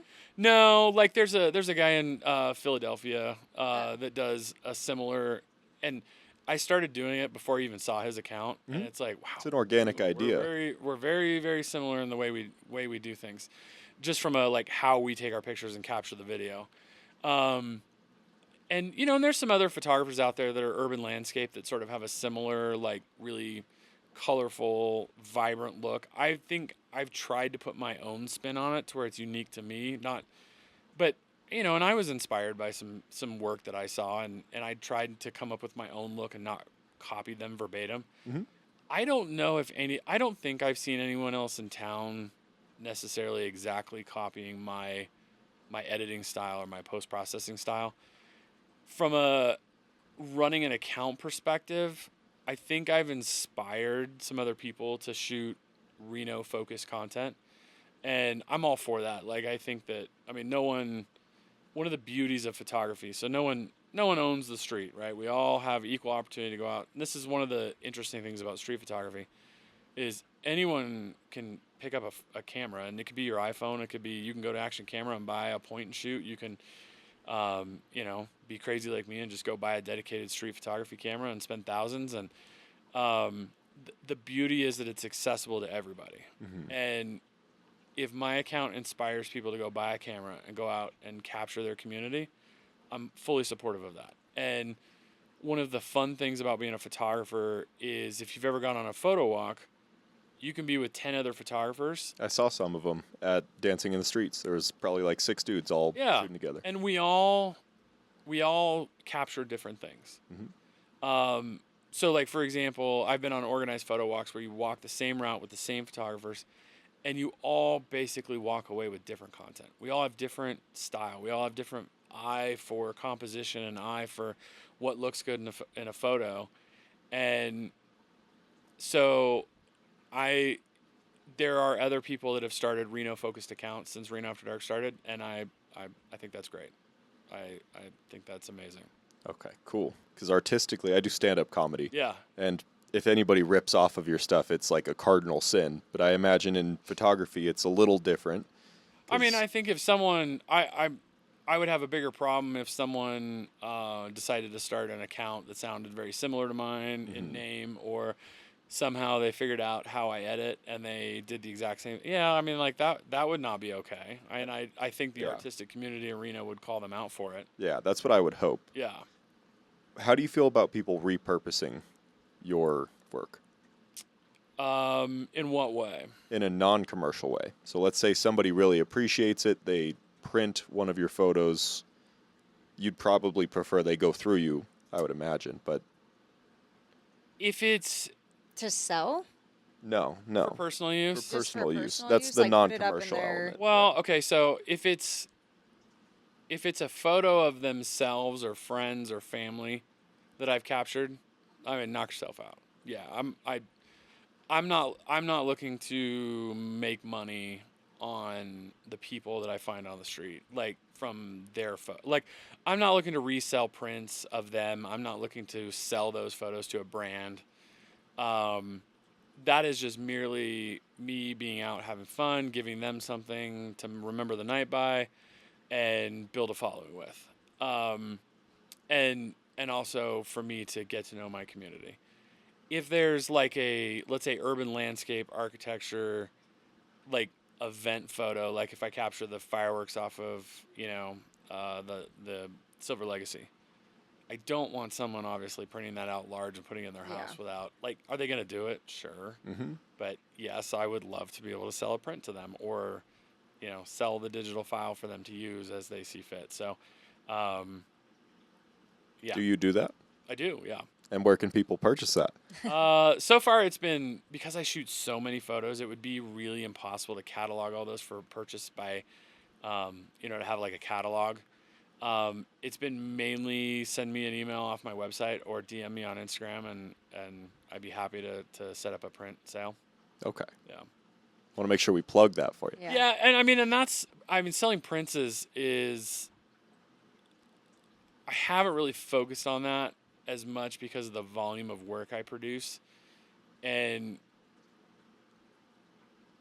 I don't know, I'm just not very familiar with the print for sale world from an artistic perspective. Like, can I command a high price for that? Like, because it's hard when a print sells for, let's say, $50, $100, $150. That's a lot of work for a relatively small amount of money. Mm-hmm. If someone really wants it and wants to contact me, I'm happy to oblige, but I don't actively push that as a revenue stream. Have you caught anybody repurposing your work commercially? Yes. And how do you handle that? Because that's a big no-no. I've been very fortunate when people have done that they've quickly wanted to make it right, either financially or coming up with some sort of a resolution. Good. Yeah. That's Nobody crazy. gets kneecapped. Yeah.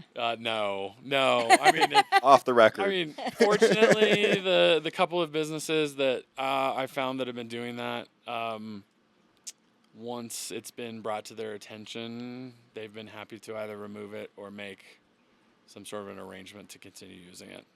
Good. Yeah. Good. Because I do wonder, I imagine you create, like West 2nd Street, for example. Yeah.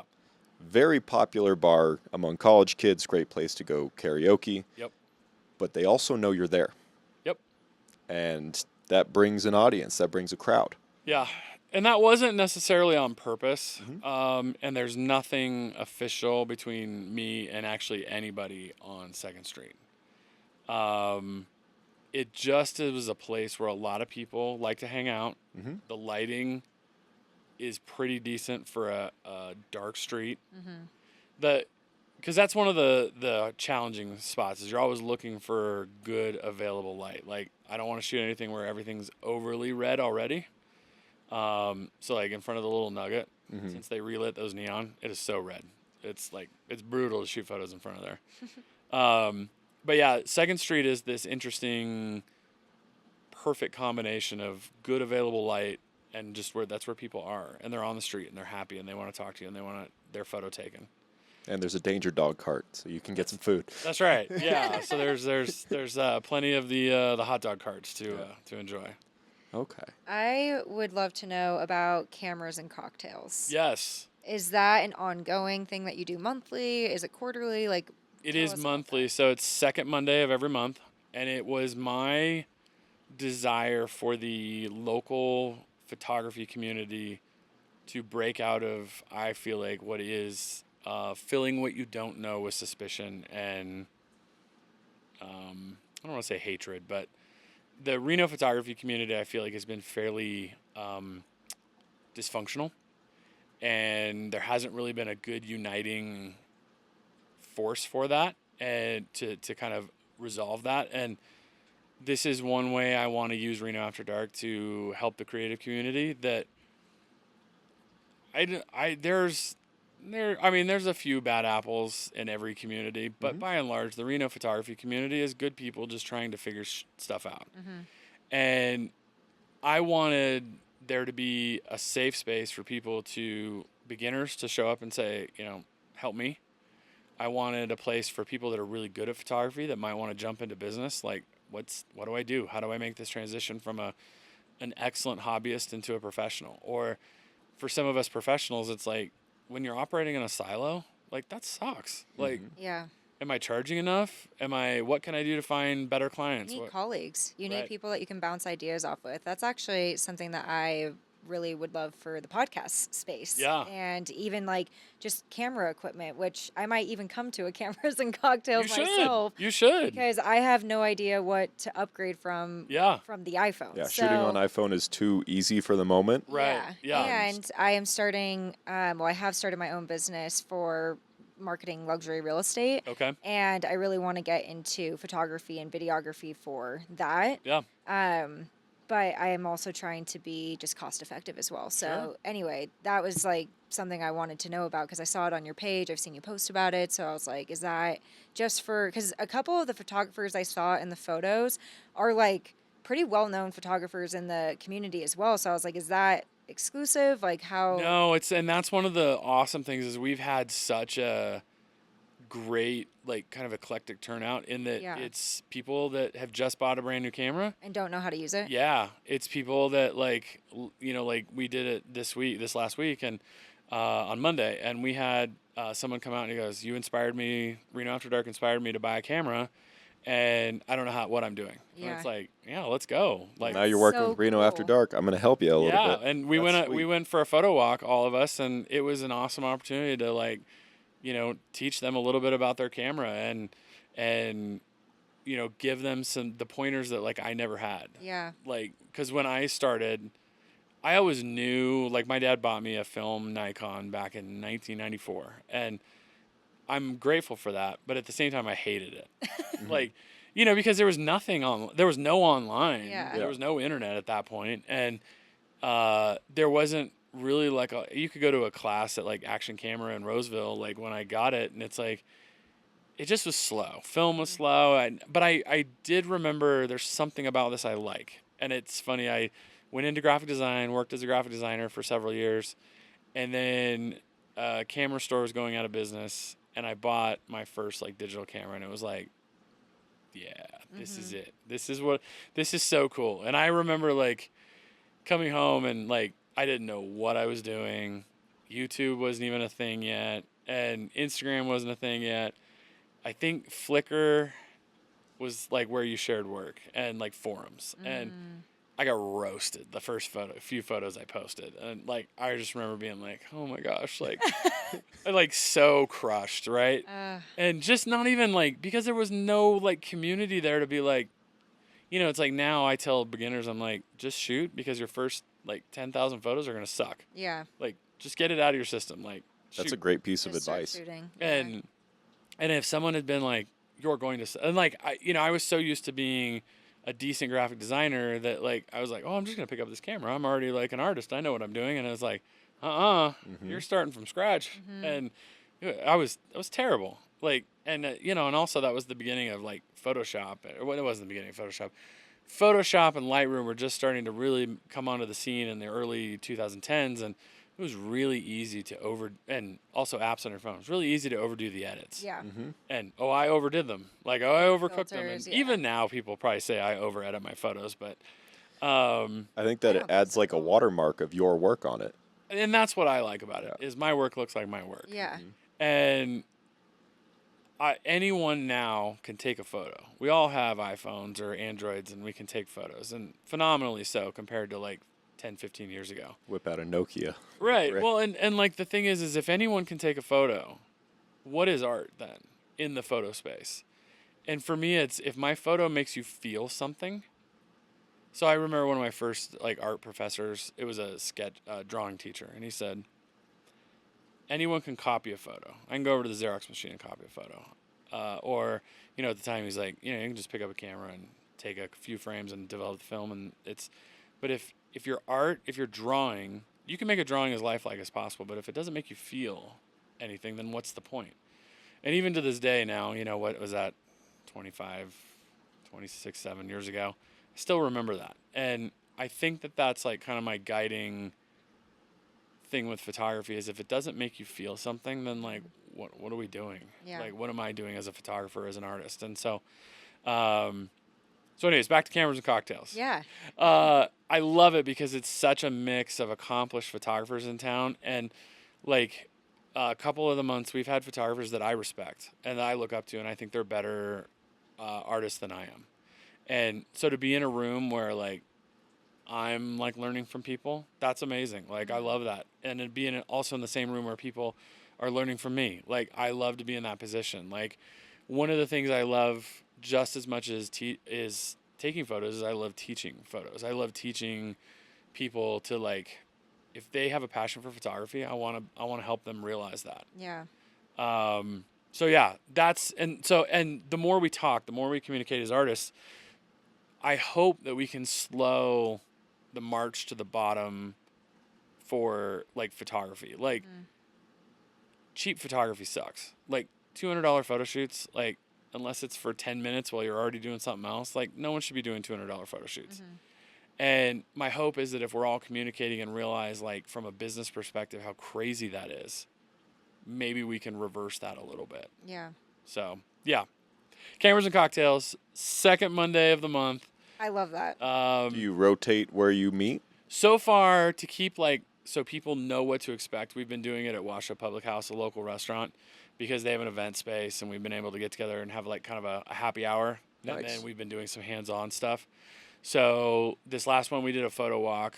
The one before that we did like a model workshop where we had 2 models come in, and I loved it because they kind of coached us on what they wanted from a model perspective. And then we had 1 or 2 of us that have had a little bit more experience working with models to kind of talk about what's worked and what doesn't work. And then the time before that, we kind of profiled a local photographer. And then the time before that, we had people from Action Camera talk about the camera business. So it's been really cool. And it's a lot of work, but I'm hoping that it pays off in making our creative community stronger. Yeah, 100%. Is there also videography involved with that? Not exactly, Okay. but a lot of us in the room, I'd probably say more than half of us are hybrid shooters anyway. Okay. And so like there's a lot of video talk also going on along with the photography. Okay. It's almost like I would say we are focused primarily on photography, but there's enough videographers in the group that is, if you want to have a conversation about videography, there's plenty of people there that are willing to do that. And the hard thing too is a lot of us photographers are shooting both, and just because the opportunities for video are just like so crazy. I mean, I'm doing just as much video work as I am photography work. Yeah.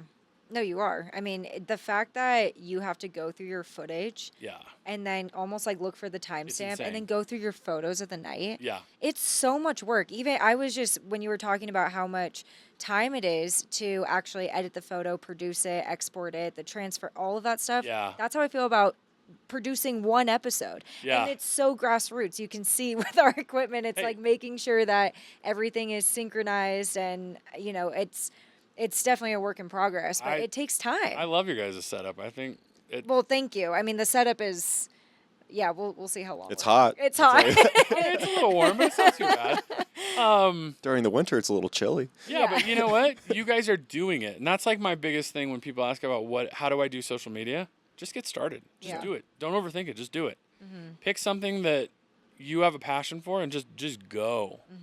The first 100 videos are probably going to be rough. Like A lot of them suck. A lot of them never make it to light. right. And the other, I mean, like I think I heard Gary Vee, he said something on one of his Instagram videos the other day that we're living in the most extraordinary time where one piece of content can completely change your life. Yeah. And like that's wild. And I mean, I can say that's true. It's so for example, last year, I posted a video of a Reno police officer, a female, on a traffic stop. Oh, yeah. And it went viral. Went absolutely mad. It was like, I think we're at 50 million views on it. That's nuts. And we grew, within like 4 days, we grew like 90,000 followers. Oh, my gosh. That's crazy. And it was like, I mean, I had to turn notifications off on my phone because the phone was just Blown up. oh yeah. Yeah. And it was so funny because we were supposed to go out of town, like, and so I think I did my street work on Saturday night, and we were supposed to leave for Mendocino on Sunday or Monday, the next day.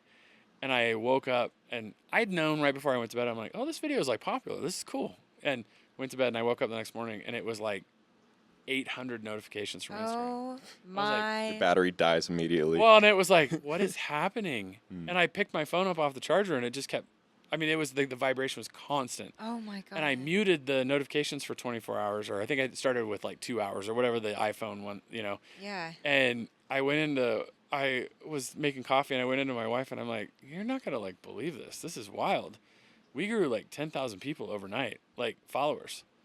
And she's like, that is crazy. That's so wild. Like, and we just thought, oh, this is so cool. And we hopped in the car, and I think we stopped like in Sacramento on the way out. And I was like, it's like another 18,000 people, like in 2 hours. It's like, what is happening? Is this going to keep going? Oh, it was wild. Yeah. And it did for like another 3 days. That's nuts. And the crazy thing is, by the end of that trip, we had gotten a call from a concert promoter in town. And they were like, we want to sit down with you and talk about concert promotion and Oh my God. photography. And I was like, this is wild. And it altered the entire course of the rest of our year last year. Wow. That's so sick. So And so it's like, post that video, make that like video. Don't be scared to show your face. Like, I mean, it's like, I mean, and even I struggle with that a little bit just because Reno After Dark didn't start with me being in front of the camera. And like, I mean, after watching like, and Gary Vee went on to talk about like, just talk to the camera, share your life. And like, kind of tried that this morning while I was on my walk, my 3-mile walk. And I'm like, I don't know if I'm quite there yet for such an unstructured video for Reno After Dark, but like, it's true though. Like, if you're thinking about it, just do it. Just post. I feel like it's take the first step and actually do it. Yep. If it's something you're passionate about and you care about it, Yep. don't let outside feedback inhibit you from continuing. Right. And just work to get incrementally better. Yep.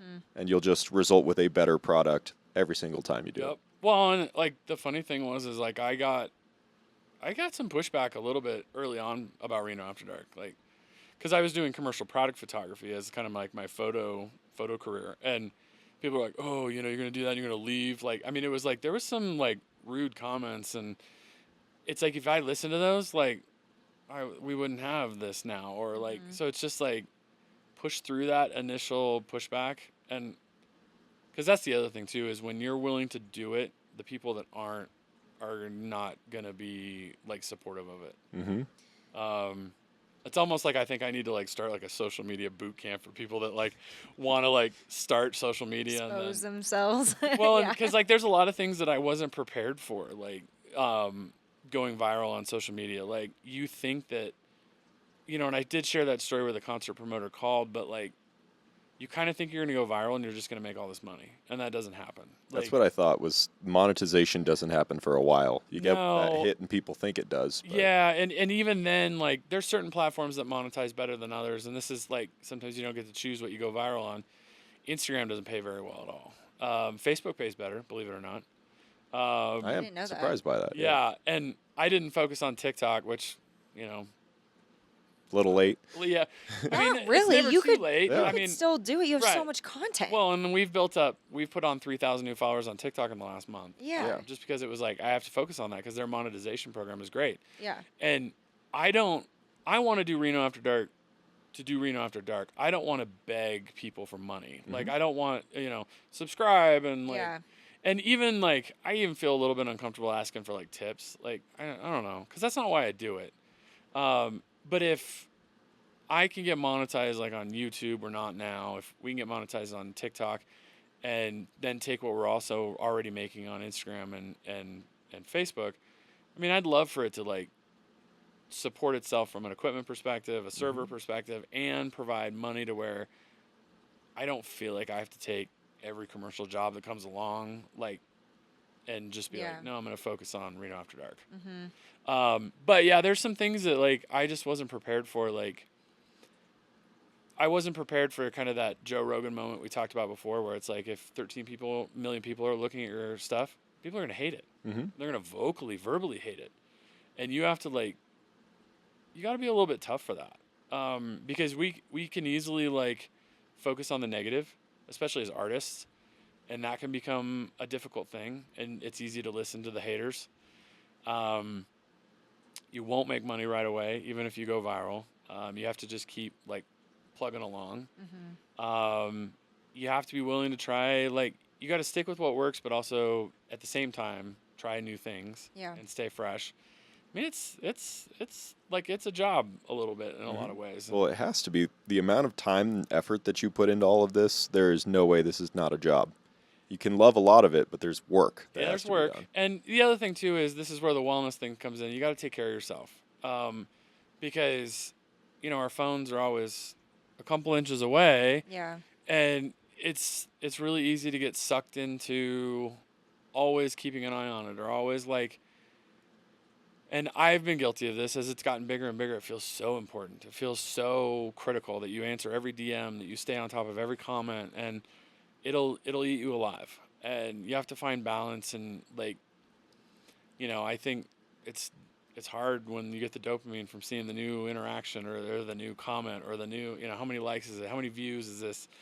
And, your posting schedule, and you have to be able to find ways of like staying balanced outside of social media, and you have to find ways of taking care of yourself health wise.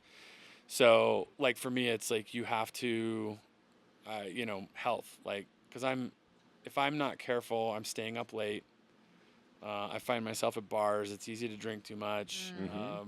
If you're being consumed by everything that's going on social media, like you just got to find ways of staying more like grounded. Yeah.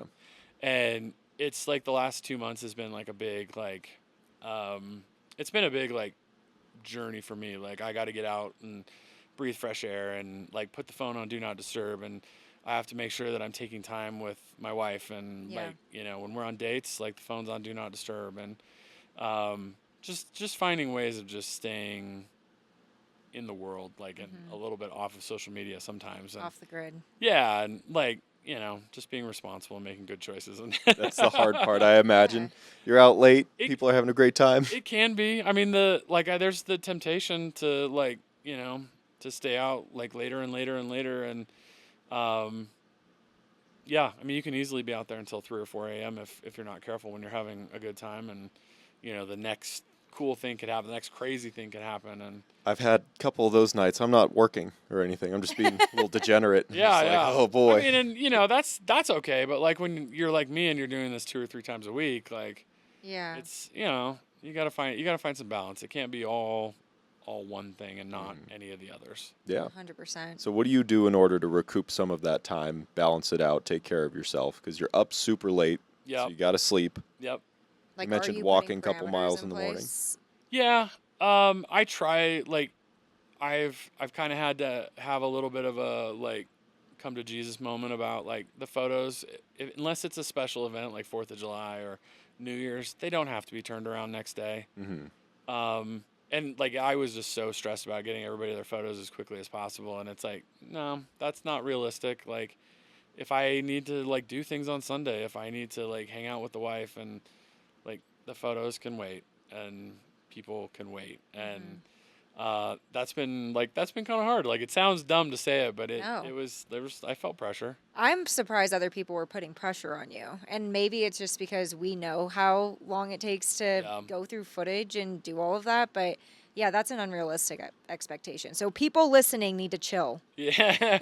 And it's, like if I most like Saturday nights, if I'm shooting, let's say 200 unique people, this is 1 or 2 people. Like it's 1% out of, but that stacks. Again, yeah, if that's all you're seeing, if that's, because I'm not hearing from the other 198 people. Like, hey, I loved that photo. Thanks, man. Yeah.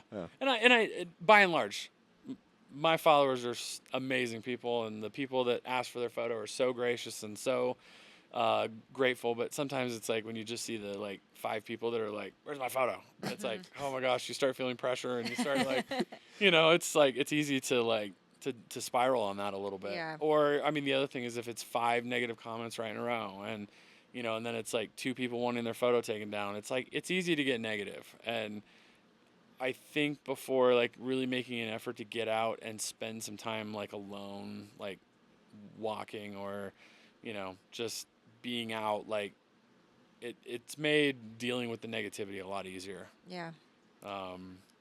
You're around drunk people a lot. Yep. And I came up with this quote earlier this week that wisdom peeks through the cracks of debauchery. And I say that with a question attached to it.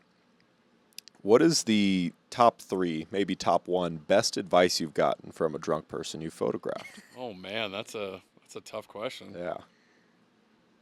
I don't know. Because there's also You a like giant having volume. conversations with people and they're like, "Oh, Ben," and they're Yeah, I mean, some of them like are real quick, and others are like long and drawn out. Yeah. Because everybody's a little bit different when they have had too much to drink.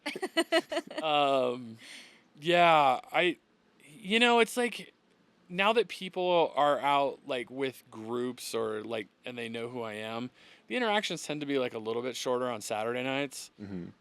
Thursday nights and Tuesday nights, if I'm going out on those nights, those tend to like descend into some pretty like lengthy conversations. And some of them are like, yeah, it depends on where you're at. Like, there's some interesting life advice when you're over by the Seagull Suites, and there's some, you have some interesting conversations the closer you get to the train station with people. It's like there's pockets of like culture downtown. Yeah, I mean yeah. I don't know that there's been any profound advice I've gotten from drunk people. Yeah. I mean, you get a lot of like, we outside, we doing this thing, and like, and it's interesting. Like, I mean, I don't think I'm that old, but I'm also not that young. I'm 46. Yeah, there is like some emerging youth culture that is very like interesting to me and is very like foreign, like a little bit like, and this is a tangent, not answering your question, but like, I don't think there was a clear answer to my question. yeah, I don't, you're because I dealing don't with think I the- have. No, this is a one. more interesting answer Yeah. though. But yeah, it's like there's words that emerge, like, like for example, flick us up, right? What the hell is that? It's take our picture. Flick us up. Okay. Flick us up. Flick us up. And Flick us so up. somehow I don't want to blame everything on TikTok, but somehow in youth pop culture, taking a photo is flicks now. And so like that's all I hear like from people is flick us up, get a flick of us, take some flicks. Yeah. And so that's interesting. Like the other one is like young boys and men, I'd say like 18 and under. They want to turn their back to the camera, so they'll ask for a photo and they'll like face it until I bring the camera up, and then they turn around, and it's like, oh, okay, like that's weird. All right. Yeah, like I mean, I don't think I'm that old, No, but like that's if kind of those strange. are men. I feel like those are just boys. Yeah. I mean, the other one is like, and this is like, I'd say this is a lot of like 20-somethings and teenagers. Like when they ask for their photo to be taken and they cover up their face with their hand, and like that's kind of like, That's odd. yeah, like, and that's like, but it's common now. Do they have like the skull tattoo and they're trying to do that? No, nothing that cool. Like, Does it mean something? I don't know. I mean, that maybe shows some of my street ignorance. No, I think it's TikTok. TikTok has created a culture, which I heard that TikTok might be going away next year. They're launching an American version, and I forget what the name of it M2. is. Yeah. Truth Social. Yeah. Yeah. True Social. No, it's M2. We're not going into that discussion. But yeah, so it's like I mean, and that's where like I love, again, I don't get it, but I love being a student of it. I like to see, because these are all things that like the photos don't look how they look. When I first started Reno After Dark, they don't look how they do now.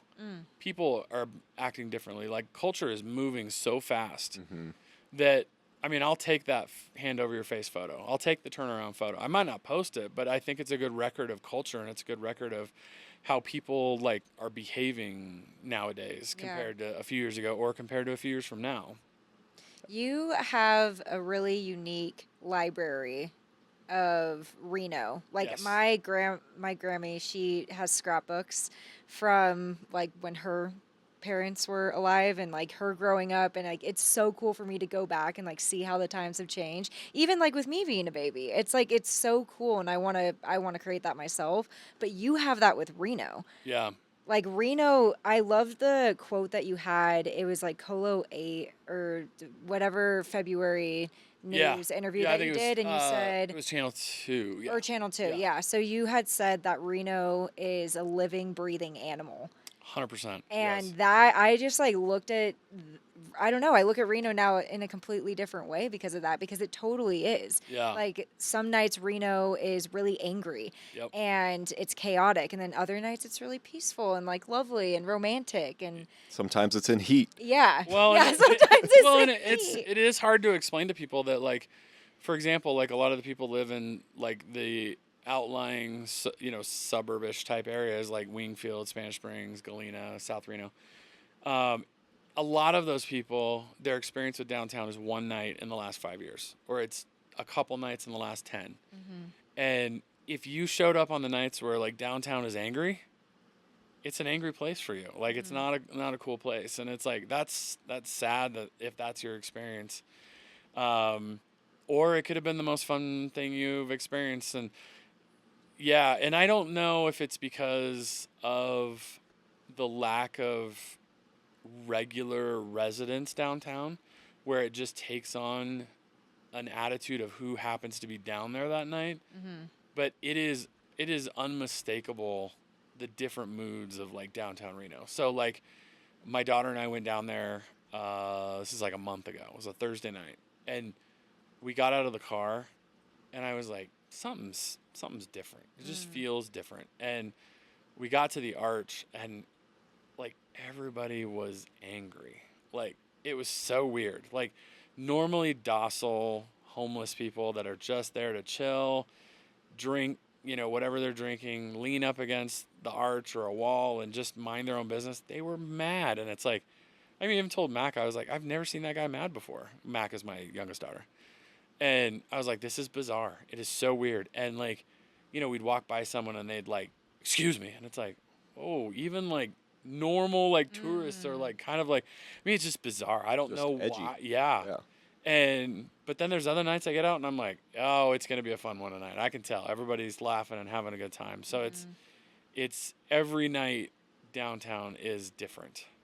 Which is so interesting. Yeah. I mean, we've experienced it when we go out, and it depends on like the events that are happening too. Like, do people just get done with the Reno rodeo, or do they Yep. just come back from the Aces game? Like, what is going on in downtown? And I think that does influence it. Yeah. What events, like, a Pioneer Center event is a very different crowd than an Aces game, which is a very different crowd than a rodeo. Yep. The other thing, too, is, like, the Reno Event Center puts on concerts where it's one heavily ethnic group. Like, if it's, I'm trying to think of the artist. There's an Asian artist that, like, attracts a very... there's not a lot of diversity in that crowd. It's a very one ethnic group crowd. And same thing with Latino artists. There's a few they bring in and it's just culturally it changes the vibe of that, because like one of the interesting things is I think it was a concert, may have been a conference, but it was heavily Latino, and the food trucks were different, the street vendors were different to cater to that, and that changes the mood downtown a lot. Which is wild. Yeah. It's cool though. You don't really see that in any other city. I feel like I haven't come that's across what makes it, no. Reno so unique. What's interesting is I think we're a very diverse town that happens to be very segregated most of the time. And I've gotten some feedback. It's interesting. I've gotten feedback that I don't show enough diversity. And it's like I just shoot what I see. Like that's It's not what's in front of you. right. You're not And the hard part about that is some of that is social media. Right. Social media only shows you what you interact with. And the other hard part is, like, I deal with this all the time when I consult with people about social media. Well, I can't post a similar thing 2 days in a row. And I'm like, yes, you can. Yeah. Your followers are not seeing. So, like, one of the hard things is, let's say I have a post that's very diverse. Let's say I have 15 photos and not one white person is in those posts or in the group of photos. The person that criticized me, chances are, did not see that post. They saw every other post, like, there's no rhyme or reason to how your followers generally see because Yeah. of the algorithm, and so it's like, um, but on the flip side, I just shoot what I see, and if there doesn't happen to be any diversity that night, that wasn't a willful choice. That was just I stick to the same area, that same, kind of general, like, bounded area we talked about in downtown. And if some nights all it is diversity, other nights there is no diversity. Yeah. And so, yeah. Um, yeah. So the interesting thing I think about Reno is that generally, I think that in my anecdotal experiences, I think people stick to their neighborhoods, and we don't have a lot of interaction until there's an event that like brings those groups together. And that's, again, I think that's one of the unique things about downtown Reno with the events is that it is a collision of cultures a little bit. Like the lowriders come down, which is a very like kind of Latino focused culture, and that collides with the white tourists or the, let's say like it was kind of interesting to watch the rodeo crowd collide with the lowrider crowd downtown that week. And I think that's rad. I think that's awesome. But again, this is the individual thing, is generally speaking, I think Reno does that pretty well. I think people interact across different cultures mostly pretty well. On social media, you wouldn't be able to tell based on some of the comments. Yeah, you think it's a race riot out here, but no, it's actually people get along really well. Yep. And then there's a couple drunk college kids that usually settle it with fists, and it's over quickly. I don't see a lot of the fist, though. No. It's probably a lot of shouting matches. Does it happen? Yes, but do I see a lot of that? No. No. Yeah. So just to kind of wrap this beautiful present up that we were about to give people, what would you want one thing for people to take away from Reno After Dark? Ooh, one thing. Or you can have multiple Or multiple. things. Yeah. Well, I think that Reno After Dark serves a couple different like purposes. I think that I've called it like my love letter to the city. Like it's my way of creatively giving back to Reno. It's my way of like bragging about our city. It's my way of I think one of the other inspirations for, we're going to go down another rabbit hole, but one of my other inspirations for Reno After Dark, I think, was in 2019. There was it was 2020. It was right before lockdown, ironically enough. There was a conference in town I was shooting video for, and there were some people not from Reno. They're from the Midwest, and they were like, hey, we just landed. We don't know anything about this city. And I was like, I will show you this city. I want to show you how cool this city is. And I drove them around, and we like visited like a restaurant in Midtown for lunch, and I showed them all the cool things about Reno. And I remember thinking like, this place is, I knew it was badass, but as I was showing it to these people, they were like, oh, I had no idea. I would never have seen this. And it's like, and I didn't know that was like the seeds of a social media account when it happened. But then when my wife said, you need to get out, you need to shoot like something, shoot the city. You love to do that early on. Somebody said, like, you're showing how unique the city is. And it was like, oh, I love doing that for those people from the Midwest. And so it's my way of bragging about Reno. It's my way of showing off it's Reno. It's my way of even showing native Reno people, like, this is a cool city. Like, I think people that have never left here don't realize sometimes how cool it is. And so let me show you a different way of looking at this city. I also want it to be like an inspiration for photography. Like, I love photography. Like, if that hasn't been clear in this show, like, I think about photography all the time. Like, I carry around a camera with me, like, pretty much all the time. It was funny, though. The other night, I did not have a camera with me. And we were coming out of the Eddy, and someone was like, oh, where's your camera? Like, you're not going to take my picture? And, like, they were so bummed. And it was like, oh, man. Did you feel naked in that moment? A little, yeah. Like, Reno After Dark without a camera? Like, what are we doing? So, like, I love for it to be an inspiration for other people to, like, photography's not dead. Photography is, like, alive and well. And if you want to pick up a camera, like, let's go. Mm-hmm. And hopefully it's given a platform where, like, cameras and cocktails, I can help the community. I can help new photographers. I can learn from experienced photographers. So I think in that way, I hope that multiple things come out of it.